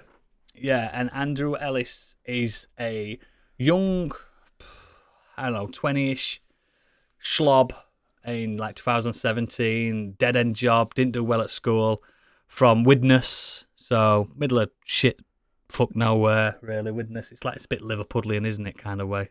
Yeah. That Merseyside kind of way. Merseyside? Yeah, and he's slowly getting indoctrinated into believing that, like, Muslims, Jews, blacks, gays are his enemy, and it's not... I can so get on with that.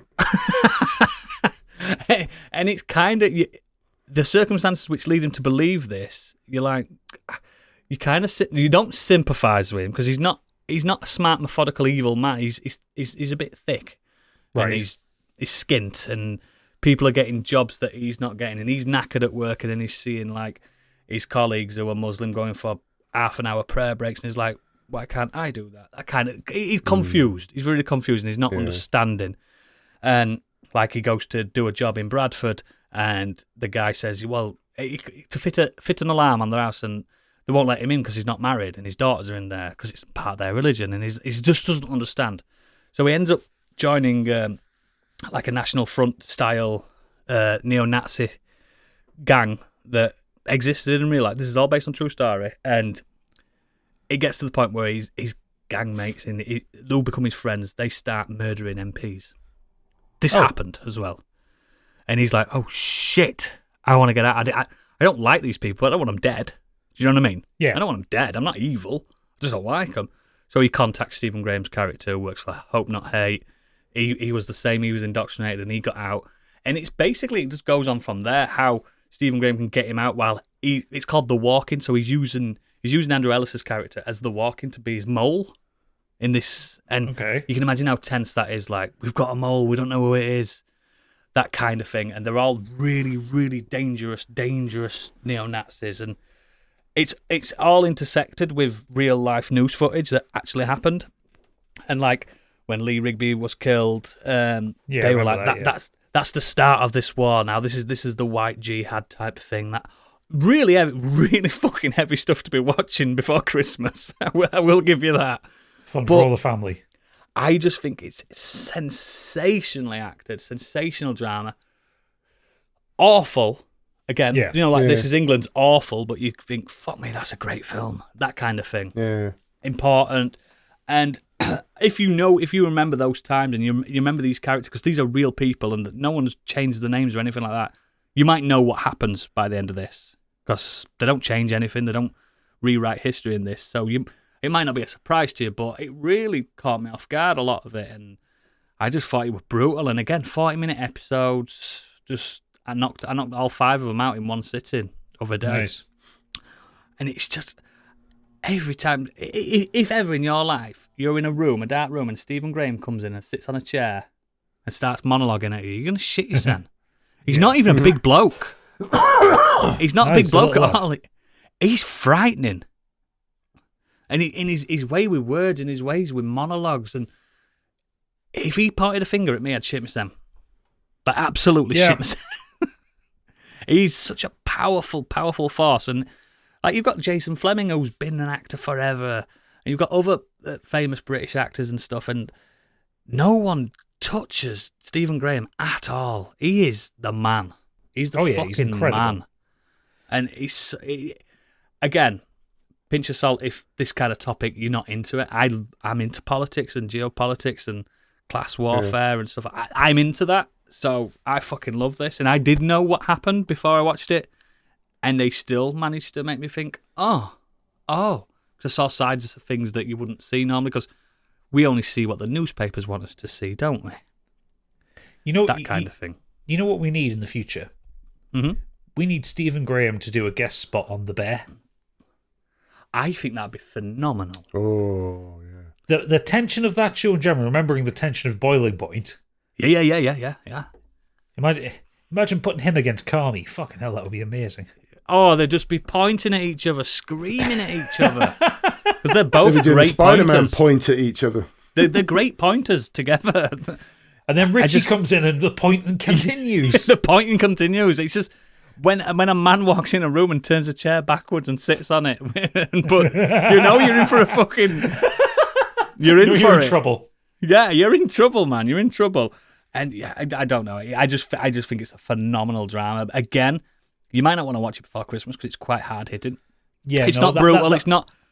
There's no like aggress. There's no like because it's an ITV drama. It probably were on at 9:00, so there's no sex. There's no ultra violence in it. Do you know what I mean? So I might save it for the January depression. Yeah, it might be perfect for then.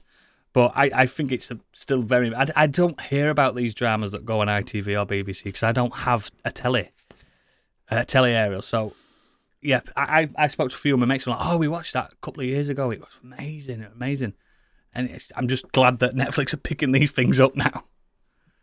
Because that's where I watched the prison one with Stephen Graham in as well and Sean Bean.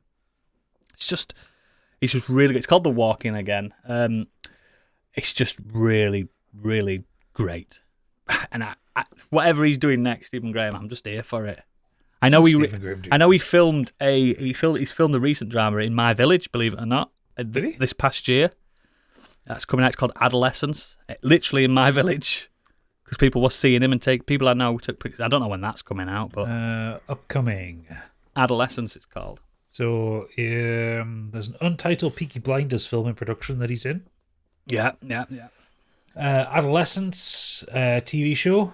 That's the one. TV miniseries, 2 episodes. Yeah, they literally changed the school I went to become the school for that show. So that's going to be a weird one to watch. Stephen Graham knocking about my village. That's scary. 1,000 Blows comes out this year, apparently, 2024. I'm just glad that he still cares about drama. He's in Venom. He is in Venom. He is in Venom. He's in all 3 of the Venoms, I think. Fucking hell. Yeah. Man never stops. He never stops working. I mean, his IMDb is incredible. Like, it's just so much. He just never. Like people say, the shittest thing he's done is the bit part in Pirates of the Caribbean, and he wasn't offensive in that. Do you know what I mean? He did a voice in that Shite Hellboy film from 2019. Did he? That's a voiceover, isn't it? Grugach. Yeah. Oh, it does it? Oh. Yeah. All right. That's cool. But yeah, I love him, and I love everything he's in. I'll watch anything he's in. Yeah, check it out. Biggie, what you been doing, mate? I have recently finished a graphic novel I've been reading. It's a series which I believe has stopped at the minute. I'm struggling to find out if it's actually finished. Okay. But it's called Powers. Powers. And I think they made a show of this. It's a creator-owned comic book series written by Brian Michael Bendis and illustrated by Michael Avon Oming, combining the genres of superhero fiction, crime noir, and police procedural. The series follows the lives of 2 homicide detectives, Christian Walker and Dina Pilgrim, assigned to investigate cases involving people with superhuman abilities who are referred to colloquially as powers. So basically, in this world, superheroes have been acknowledged, are active, but they have to be registered. Right. It's a crime to use your powers. Sokovia Accords. Yeah. It's really cool. It's very funny. It's very dark. Was it set in America? Yeah, and just like a fictional sort of city in Townville, America. But it's just really good. The art style it's definitely unusual to get used to at first, because when you're so used to like the bombastic sort of DC and Marvel kind of superhero kind of look, and then you see the sort of independent, I would call it, artwork. But it works. You get used to it, and then it really works for the colours are fantastic. The palette is amazing. But it made me think, because this came out a long time ago, it's almost like, you're right, there was a TV series of this. Yeah. Sony, PlayStation Network. Yes, there you go. It for a 2-season series, but it was a long time ago, and it had one of your favourites. Who's that South African actor that starred in the sci-fi movies? Sharpo Copley. Shrimps. Yes. Yeah. He very weirdly. I haven't seen the series. I'd like to try and track it down. You fucking kid fid. Miscast. You prawn. You fucking I prawn. think he was miscast potentially in this because he's not how I picture the character from obviously in the graphic novel. Yeah. But what made me surprised about this was like how big a success The Boys has become when it has a lot of crossover in the material, the plots, the story, sort of what happens as it goes on. And it makes me wonder how good a TV series this would now become if it came out now. I think it would be amazing. It would work as like crime of the week, crime of the season. Yeah. Storylines. Sometimes it's a Powers has killed someone else. We've got to investigate why. Yeah, I'm down for that. It's so well written. The storyline is brilliant. I'd loved it. I thought it was really gripping. Some really interesting concepts, which I just clearly don't want to ruin for anyone that does want to pick it up. Is there an omnibus available? There are trade paperbacks that you can get into. Yeah, that's what I usually get. I usually get omnibuses because I can't be asked chasing them up, and they're usually cheaper. Yeah. But yeah, I think it potentially it can still be finished, was my understanding when I was trying to look into where it stopped. It had a weird ending where I got to, which kind of said the end, but I've got, we need to. You reckon it's not? Digging, I think there's potentially a further storyline with this. But yeah, I just really liked it. I thought it was really interesting. It made me think a lot of The Boys and realise that this came out, I think, potentially before The Boys or around the same time. I'd have to look at the dates, but looking at the success of The Boys and the fact that they've already tried to make a TV series of this, but too long ago, it was like 2013, 2014 or something when the series came out. It just The Boys was like I want to say 2005, 2006, something like that. One of those. But yeah, it's more it, commercial. Just, you can clearly... It was a commercial success as a book, though, as well. That's probably why they picked The Boys. Like, I think it was. I think this struggled independently and it's now become a bit of a fan favourite now. But it's track it down. I think you'd love it. I think you'd really like it. Oh yeah, I dig out like that. Absolutely. I mean, since I first read Watchmen, I like gritty superhero books. Yeah, I like them. This is more of the same, and it's good. It's some really dark subject matter. Really good. They're really interesting. Cool. Make way, it's Biggie. So I saw Moana 2. You are now cinema guy. Took my wife and daughter to see it. More of the same. It's an enjoyable romp. Moana. I genuinely really like the first Moana. I think it's good. It's great. It's fantastic. It's very, very well drawn. The animation is fantastic. It's even better naturally this time round. There's something I love about really well animated water. I think it's really calming. It's the only thing I liked about Avatar too, is the fact that the water was cool. I like water. So Moana's a very water. You like this? There's lots of water in this. There's more water in it. I love it. But it looks great. The animation is, as we're further down the line, it's even better. It's spot on. It's very, very good. It's missing the bangers. The thing is, right, like, I think Moana ended perfectly. Is it not ham-fisted? Is it not ham-fisted that there's a sequel? Or it's almost a carbon copy. This time round, she's eager to explore other islands and has visions and meets new tribes. I'm assuming of a dark future for her people if they don't make contact with others. Okay. It's got all your beats of stories, morals, take responsibility for the future. So we're not getting to the point where the Portuguese turn up and start killing them all yet, are we? Well, yeah, exactly. I mean, that could clearly be a bad ending. But there's, we welcome those that are different from you. Obviously, women empowerment. It's obviously a clear message. Yeah, man. Great. It's great for all that. I would argue that the opening had a lot of exposition to fill, and I think it took a little while to get going. And I think even my daughter was getting a bit agitated because she was just. She wants to see the chicken. She wants to see some fun, and there was a lot of story drop and. The music's just not on par with the first one. Is the Rock back in it and stuff, Maui? Yeah, he's back. Oh, good. He's fine. All the characters are fine. There's obviously comical moments. It's great. I mean, don't get me wrong. Take your kid to it. See it. They'll love it. It's not one to go on your own. It's a bit weird, isn't it? And singing Moana. But yeah, absolutely fine. Yeah, cool, man. Yeah, if you want put that on the pod art, you can. I The will. weird thing that happened to me this week is that Are we reviewing real life? I'm not going to review PlayStation rewards because that would be weird. But what it does do with the campaigns is it forces you to click on a game, install it or play it, whatever you want to do, to try and get the little reward that you get for it that gives you a bit of money. That It wants you to buy the games, mate. That's what it wants you to do. Of course. But the ones that you already own, you can earn a little bit of coin for. And I happened to, out of one of the campaigns, was a game on my list that I already had installed. And I thought, oh, I'll just click on that. Because Battlefield. No, I ended up playing The Witcher 3. Oh. I have already completed the main story of Witcher 3. I ended up restarting it because of the PS5 upgrade. I checked that out when that first came out, which is why it was installed on my PS5, sorry. PS5.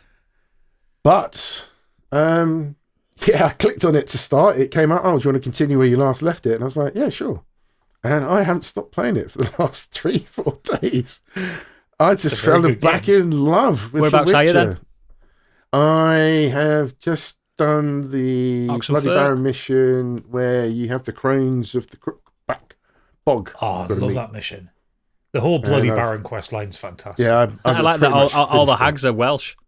Yeah. This is what has blown me away because I forgot that this game came out in 2015 and I was late to it the first time round. But going back to it now, it's just the acting is so good. It's, obviously with the accents, but it's on par when you think of like Baldur's Gate 3, all the sort of recognition that it got for the stories, the plot, the acting. But I mean, this did this. It got the recognition as well, mate. Don't worry. I know it did, but it just reminded me like just how good this was. No one forgot The Witcher 3. It did not lose many awards. Talks about what a great game it was, but it just I just can't believe how good it was back then. Like the detail in the costumes. It's amazing. Like it's where they're fraying, the buttons, the stitching. It's just, I've stopped just to look at it and just go, wow, this is just so. Yeah, they've put a photo mode in it now as well, haven't they? Yes, they have. Yeah.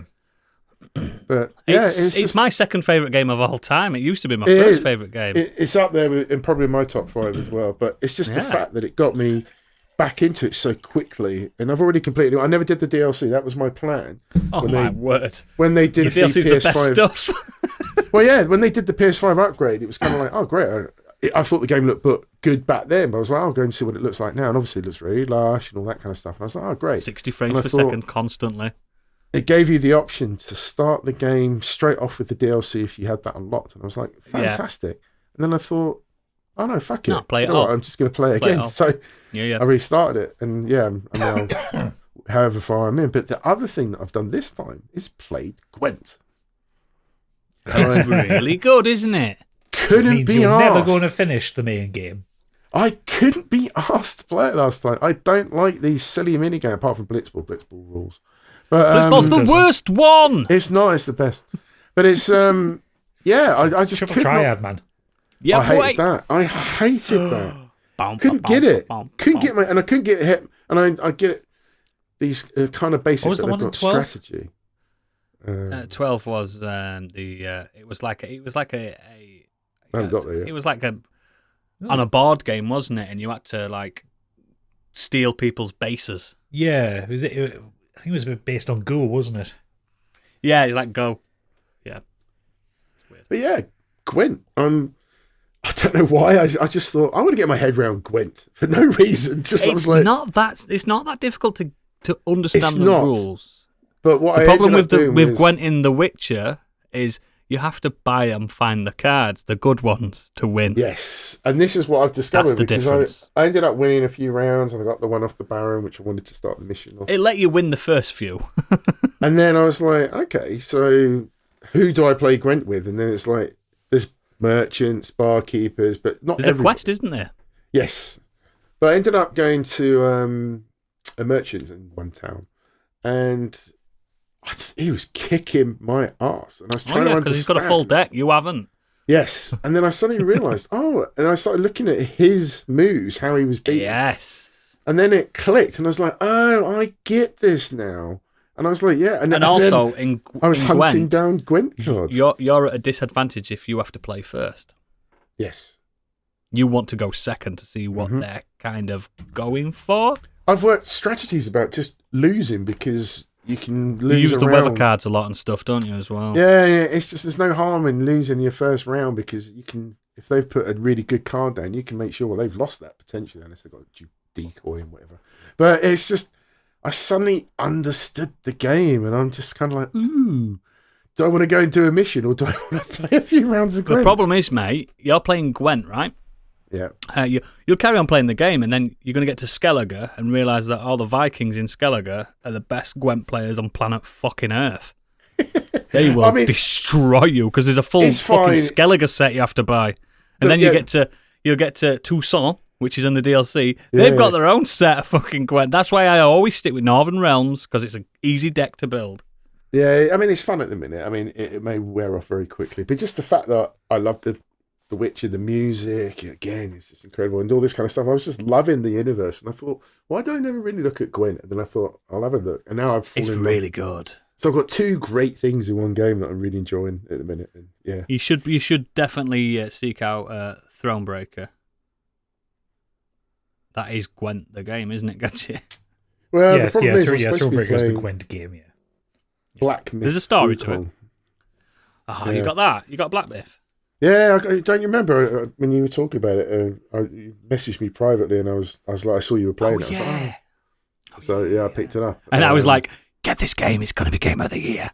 Yeah. And I've enjoyed it. I've got to. I'm still in chapter 1, but I've got to the big white wolf fight that you have to do, the one that jumps along the rooftops. Yes. I'm beat him the other day. I'm further on than you then. Gadget's kicking your ass. But I'm loving it. I'm just really not by far. I'm enjoying just the next game, boss along. But I just never thought you'd be into fall in love with Witcher again. And yeah, it's one of the most special worlds in gaming, mate. Yeah, just love it's sublime. The scenery, the background effects, just and we're getting a Witcher 4. We're getting one. Oh. They're in production. We're getting one. Yep. It's exciting. But yeah, this game, man. Just I forgot. Gwent is a lot better than the collectible prostitute cards in the first Witcher. Very much so. It's a lot better. But, I mean, The Witcher 3 is pretty much on sale every other couple of months or whatever. Mate, I've if seen anyone it for out there £7. hasn't ever played it and bought it, just do it. Yeah.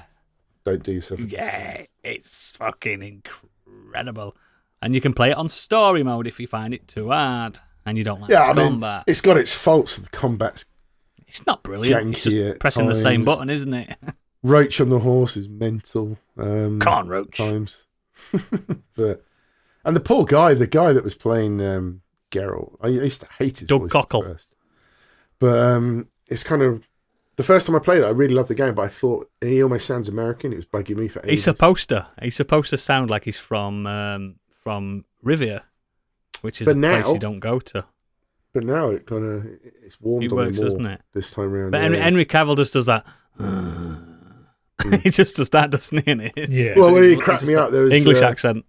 Part of that last mission that I've done, there's a story mode where you have to get these kids to give you some information, but they won't do it unless you play hide and seek. Yeah, I remember. Geralt playing hide and seek, and the voice actors had to be in the studio going 1, 2, 3, and then go, ready or not, here I come, which just made me crack up. I was like, do you know, the more you play The Witcher 3, you realise how fucking good with kids Geralt is. Yeah. He's so good with kids.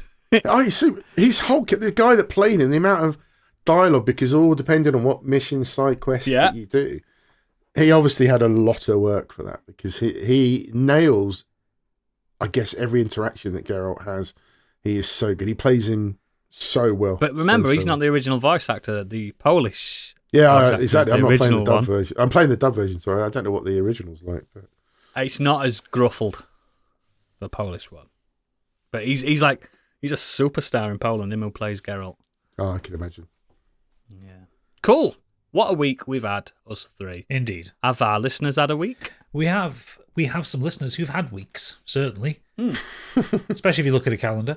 But first of all, Stig has said, "Evening, chaps. Sorry I couldn't be on tonight. I don't want to know. I do have some feedback for you because I couldn't let it be a completely Stig-free episode now, could I? Strap on in.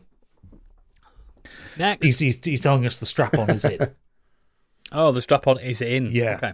Ooh. I'm more inclined. Yeah. Firstly, I've been playing Black Ops 6 and having a great time with it. It's one of the best first-person shooter games I've played in a long time. Very different to the previous Call of Duty offerings, and each mission offers up some kind of variety to keep it interesting. Can't wait to play it. Second, I watched a coming-of-age film called How to Have Sex. It came out last year to high praise from critics, and it's easy to see why. It tells the story of 3 young girls on their first holiday away. Think places like Ayia or Magaluf. And whilst on it, they form a friendship with some young lads. It's really well acted and has some hard-hitting subject in there. I think that's what he meant. When I was that age, I went off on my own lad's holiday. I would scoff at my mum saying, like, be careful or don't get too drunk. But when you've been to those places and seen how the culture is firsthand and then see films like this, as a dad of 2 girls, it terrifies me. So whilst I can't relate to the experience of the girls in the film, I can resonate with it from a parent's point of view. I wonder if I watch that film, it will finally teach me how to have sex. I mean, it can't hurt. I still don't know. Third, we went idea. We went to see Moana 2 this weekend. It's fine, but nowhere near as good as the first. It's doing gangbusters, but that was expected. However, it won't have the longevity of the first. I don't see many people returning to it like they did with the first film. Yeah, agreed. Finally, I saved the best for last with Conclave. This is a mystery thriller directed by Edward Berger based on the 2016 novel by Robert Harris. It stars Ralph Fiennes, Stanley Tucci, John Lithgow, Sergio Castelletto, and Isabella Rossellini. Fuck me, that's a cast. That sounds good. The film centres around Cardinal Thomas Lawrence, played by Fiennes, who's been tasked with organising a papal conclave to elect the next pope. It sounds amazing. As the film goes on, however, he finds himself investigating secrets and scandals about each candidate, and it's bloody excellent. If you want amazing actors stood in rooms bouncing excellent dialogue off each other, then this is the film for you. Sounds like a Oodles film, this. Fucking hell. I've spunked. On the surface, a film about electing a new pope doesn't sound all that exciting, but there's some great twists and turns throughout. When they set the fucking smoke and it goes through the chimney and everyone's like, yay, new pope! It feels very much like a political thriller. Everything about it looks amazing, from the costumes to the setting, and the audio mixing is fantastic. It's gone into my top 10 of the year, and I think awards nominations for Fiennes are definitely on the cards. I love Ray Fiennes as well. I love it. Yeah, have you guys ever seen The Name of the Rose with Sean Connery and Christian Slater? Yes. That was another banging film setting. It was great. I love that. I love the sound of that so much. Yeah, I might have to watch that. And one last thing, just in case Oodles forgets again, Saturday 14th of December, 8 p.m, twitch.tv/Modern Escapism. Be there for our end-of-year Christmas show. Stig out. Also, it's just me then that has to tell people this, is it? Well, I've been telling people the last 2 weeks in the edit. Yeah, there you go. I knew this. Lee Davies has said, I did it! I finished Vampire Survivors. What a game. It's totally addictive and super simple to play, but it has depth in the way you choose weapons and passive abilities. Also a game that can be played one-handed, which is great for accessibility. And also wanking, I guess. Yeah. I also like to mention Skeleton Crew, the new Star Wars show. I like it a lot so far, and I'm excited to see where it goes. I tried watching it with my soon-to-be 8-year-old. Happy birthday for tomorrow, Alexandria. Happy birthday, Alex. Thinking it would be suitable for younger kids, but it was a bit much for her at times. It had a 12 plus on Disney, but they made out like it was kid friendly, so I kind of feel like they've missed a trick, as it's the same target age, as it's just the same target age as the other films and shows. So I'll watch the rest on my own. Don't forget the original Star Wars has people having limbs lopped off and aunt and uncle being burnt. So yeah, and then brothers and sisters snogging. True. Don't forget. Cool. Skeleton Crew. Yeah, right. Next up, Xenos has sent a minor essay in. Oh, where did he send that? Because I couldn't find that. He sent it to me directly because he had it in a Word document. Do you know, he thought, do you know what? This episode's not going to be that long. It fucking is. So he says, this week I finally finished a game I've been playing for quite some time. That's right. Baldur's Gate? I've gotten to the end of Castlevania Order of Ecclesia in the Dominus Collection. For fuck's sake. God, I'd forgotten how unforgiving this game was. I genuinely don't remember how I did it as a teenager. Dracula is a fucking nightmare, and even when you've done all the side quests and have access to healing food as well as potions. The rewind feature I mentioned back when I started in August is a literal lifesaver.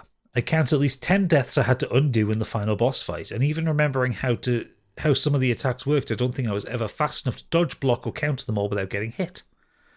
Nonetheless, that's 1 out of 3 in the collection done, and the one I'm most familiar with. Has he not played Aria of Sorrow then? Guess not. Or he might have. He says that's the one he's most familiar with. Yeah. Oh, I love that one. Now, I know that's not what you're waiting to hear about me finishing. I've been keeping you updated on another game as well, and I'm pleased to report that as of yesterday, I've also completed The Legend of Zelda Echoes of Wisdom. What about Baldur's Gate? Genuinely a solid puzzle adventure all the way through, and although I know it was aimed well below my age range, I've really enjoyed playing through it. I finished it with about 75% of the available hearts and all but 2 of the echoes. I don't know if I can be bothered to go and get the last few because 100% completion isn't going to affect the ending. The Lionel Echo filled pretty much every role I needed for the last boss sequence except one, which was done rather neatly by the level 3 Lizalfos, which unlike the Lionel can survive underwater. I'd give it a solid 7 or 8 out of 10 personally, and I don't think I'll be playing back through it. I hear it's got an impressive speedrunning scene, and they've already worked out how to finish the game in under half an hour. I'll have to watch a video for that at some point. Arguably, neither of those are the biggest thing I did this week. Come on. I also did something I've been waiting a lot longer for, which was booking tickets to see Wicked at the cinema this very Sunday afternoon. Went with my sister, who's seen the stage show in the West End and already watched the film once, and although I've not seen the show before, I do know the plot and a lot of the songs. What I didn't know when I booked the tickets was that the wheelchair space I booked for her is on the 2nd floor of the cinema, effectively giving us our own private balcony to watch it from. Nice. Bang into that. No mingling with coughing children and adults, no spilled drinks or popcorn, and arguably the best view of the screen. Love the that. film is, in short, spectaculous. Spectaculous is the word he used. I like that word as well. That's a perfectly cromulent word in Oz. See, he's backed it up. The visual effects are incredible. The clockwork train is a physical prop. Somehow. Bloody wizards. And the soundtrack is absolutely outstanding, as you'd hope for a musical converted to a film. I will say it's very odd hearing Jonathan Bailey as Fiero because I'm used to him playing my favourite cat boy in Final Fantasy XIV, and I've not seen him acting in person before since I don't watch Bridgerton. He's done a great job. Handsome. He's very handsome. He's done a great job with the role, though. My sister had to explain all the cameos to me afterwards because I'm not familiar with the stage cast. Overall thoughts, genuinely, if you liked anything like Frozen or Moana or any other bloody Disney musical films, go and see Wicked.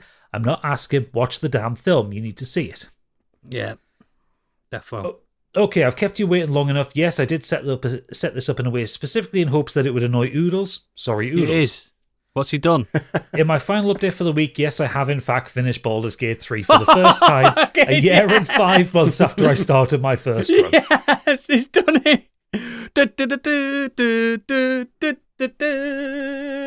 I'm so proud of you, mate. Saved all the tieflings and got the achievement at the end for it too. My friend who's been hosting this multiplayer run says the save is almost spot on 90 hours, but my total playtime for the game so far is about 328 hours, which gives you an idea. I've beat you 4 times and not done it that long. Which gives you an idea of the time I've spent on the assorted other playthroughs I've started and not finished. It's so much easier to play when someone else is controlling half the characters and easier to coordinate strategies too, since I have about half as much thinking to do. Our party broke level 16 on the way up to the Elder Brain at the end of the game, so we were all well above the intended level thanks to mods, but to be honest, it didn't make a huge amount of difference because our strategy for the final boss was have Karlach yeet all the rune powder explosives at it, and that was enough to take it down in one turn regardless of level. Similar to what I did, to be fair. The Emperor went down a single round for my character alone. Sucks to be the Mind Flayer who picked a fight with someone he completely underestimated. Yeah. And Karlach halfway beat his dragon to death, not a euphemism, in one turn with its own sword. That said, this is probably not the last you'll hear from me about Baldur's Gate because patch 8 is coming next year and adding a new subclass for every class, and I can't resist the opportunity to build my tabletop swashbuckler rogue/glamour bard in the game. Okay, I'm really proud of him. He's finally done it. He's seen credits. You know what we can do though, Oodles, when patch 8 comes out? We can play it together. Cross-play's out with that one. Are we doing it? We're doing it, man. Yeah, we're doing it. We're doing it, bro. Doing a score sheep run. Yeah, I'll just do a bard then. We'll do it properly. But if we want to stand any chance of finishing the game, we can't have a Calbo. No. I've never, ever had a monk or played as a monk. Or when is the time to find out? Near me. I finished it. I can come in. So yeah, that was Xenos' epic feedback. Can you Last imagine up, if we played Scorched Sheep in Baldur's Gate? That'd be amazing. It is a thought. It might be a stream. Maybe we'll get back to streaming next year. maybe.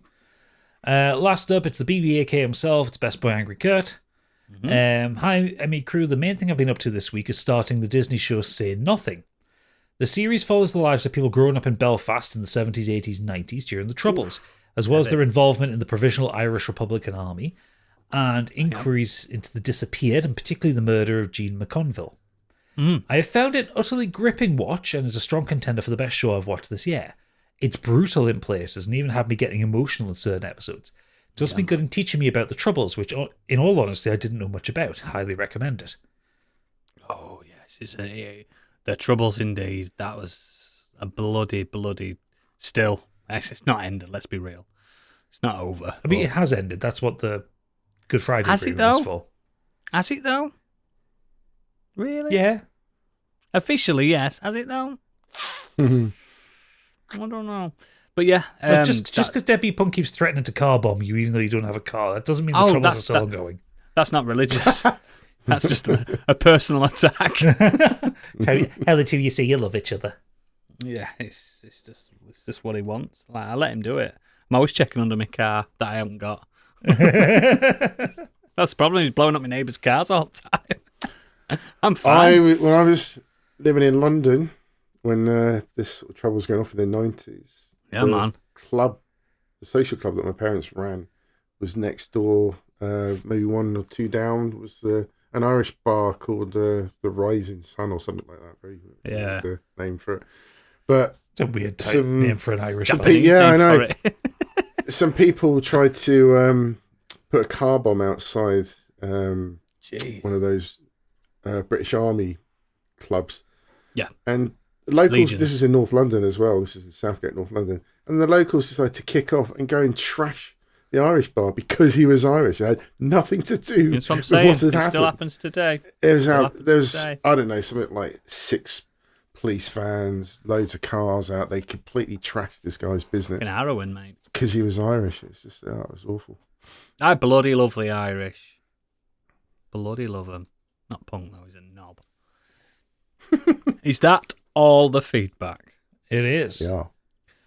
Cool. As always, links to all our extracurricular activities are in our show notes. And at Bluesky. What's the link for Bluesky? I still haven't memorised that yet. it's at modernescapism.bluesky.social.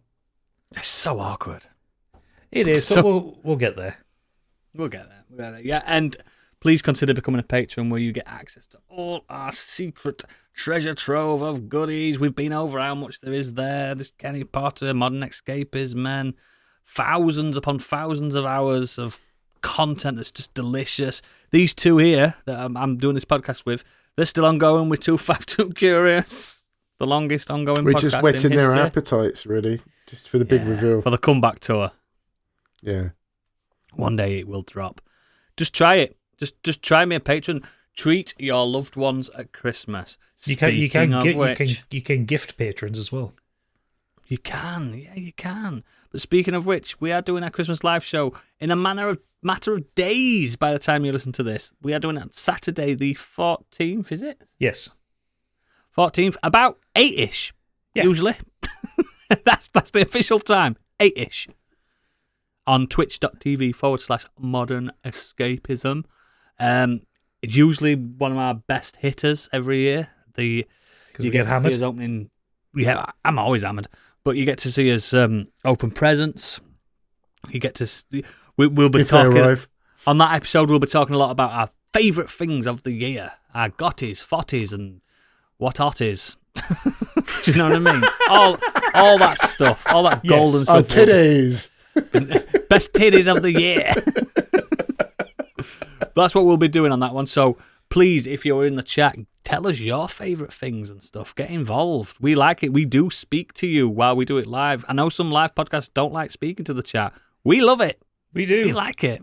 We get you involved. You basically produce. I mean, we don't like them episode. all in the chat, though. Let's be honest. There's that one, the one I'm talking about. We don't hate it when they turn up. That guy. Yeah, that guy. But yes, please help us out. Even if you just log into Twitch and leave it and go and carry on with your lives. just to view it. And if you've got Amazon Prime and stuff, send us that. All that nonsense. You never know, we might do it on the live show. You might just bugger off and do the same. I've got many costume changes planned. Many. So it's going to be great. But normally it would be Candyland, but she's not here. Have we got one? Candyland. She sent us one. I thought we may have. Is it going to be about Alex's Xbox's break? No. Damn. It's time for Candyland.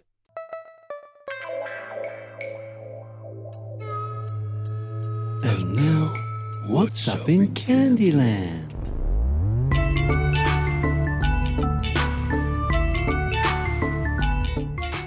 So she said, here's an idea. If you're on your deathbed, but you're not at the delirious stage yet, have someone film you doing an epic final words and then pretend to die. This is what she's thinking about right now, faking her last words. So a final monologue. Yeah, so that you, I guess the idea is so that you have something meaningful as your quote-unquote last words before you start becoming a gibbering wreck as your brain shuts down. I always envisioned I'd copy a great death quote when I die, like "Et tu, Brute" or something like that. But saying that to a nurse is not very applicable, is it? Mate, you're going to die prolapsing your guts as you vomit in a I'm not going to be at the hospital, am I? I'm not going to die in an hospital, am I? No, you're going to die well before the ambulance gets to you. I'm not having a deathbed, am I? No, you're having a death gutter. Yeah. Or a death I'm social on my deathbed. I might put my hand up and just go, and then say the word. No. Or I'd ask them to lean in really close, as if I'm going to reveal something really important. As they get closer and closer, I just fart, boop them or honk their nose last minute and then go. Got your nose. I thought you'd be buried at sea. Probably. Yeah, by his wife. Yeah, they'd shoot him out like Spock in space. Alive. Go on a romantic cruise together to rekindle their relationship. Kicks him off. Boots him off the side. Yeah. He's like, look, I'm king of the world. Bang, he's over. He's gone. Ah! He's the guy that hits the fucking propeller in Titanic. I told you guys the story about the burial at sea, didn't I? Did I tell you about yes, you did, yeah. The double How you were smash, buried at sea. You woke up, you had amnesia, you turned out to be Jason Bourne. No. Yeah, I remember that stuff.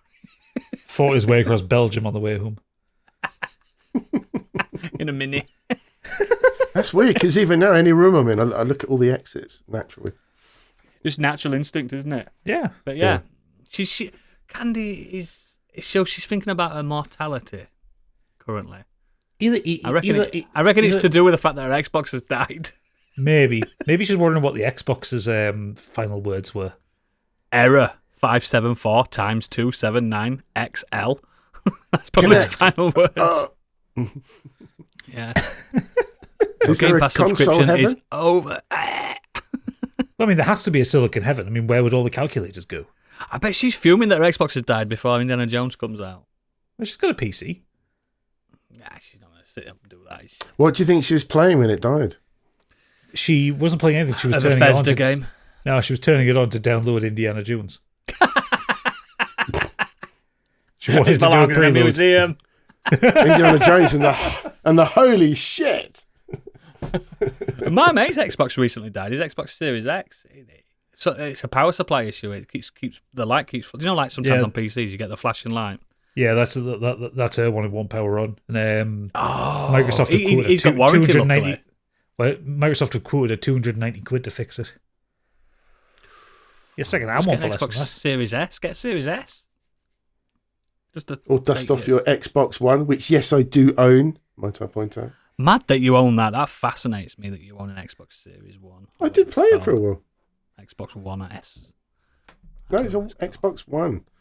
Big black monster one. That's what they used to call me at school. Anyway, that's the end of the show. Thanks for being a listener. If you are a patron, you'll see us in the green room. But for everyone else, we'll see you at Crimble. Crimble time. Crimble. Merry Crimble. Merry Crisis. Feliz Navidad. Please Bye. feed the dog. Holy Hannibal. Bye. Bye.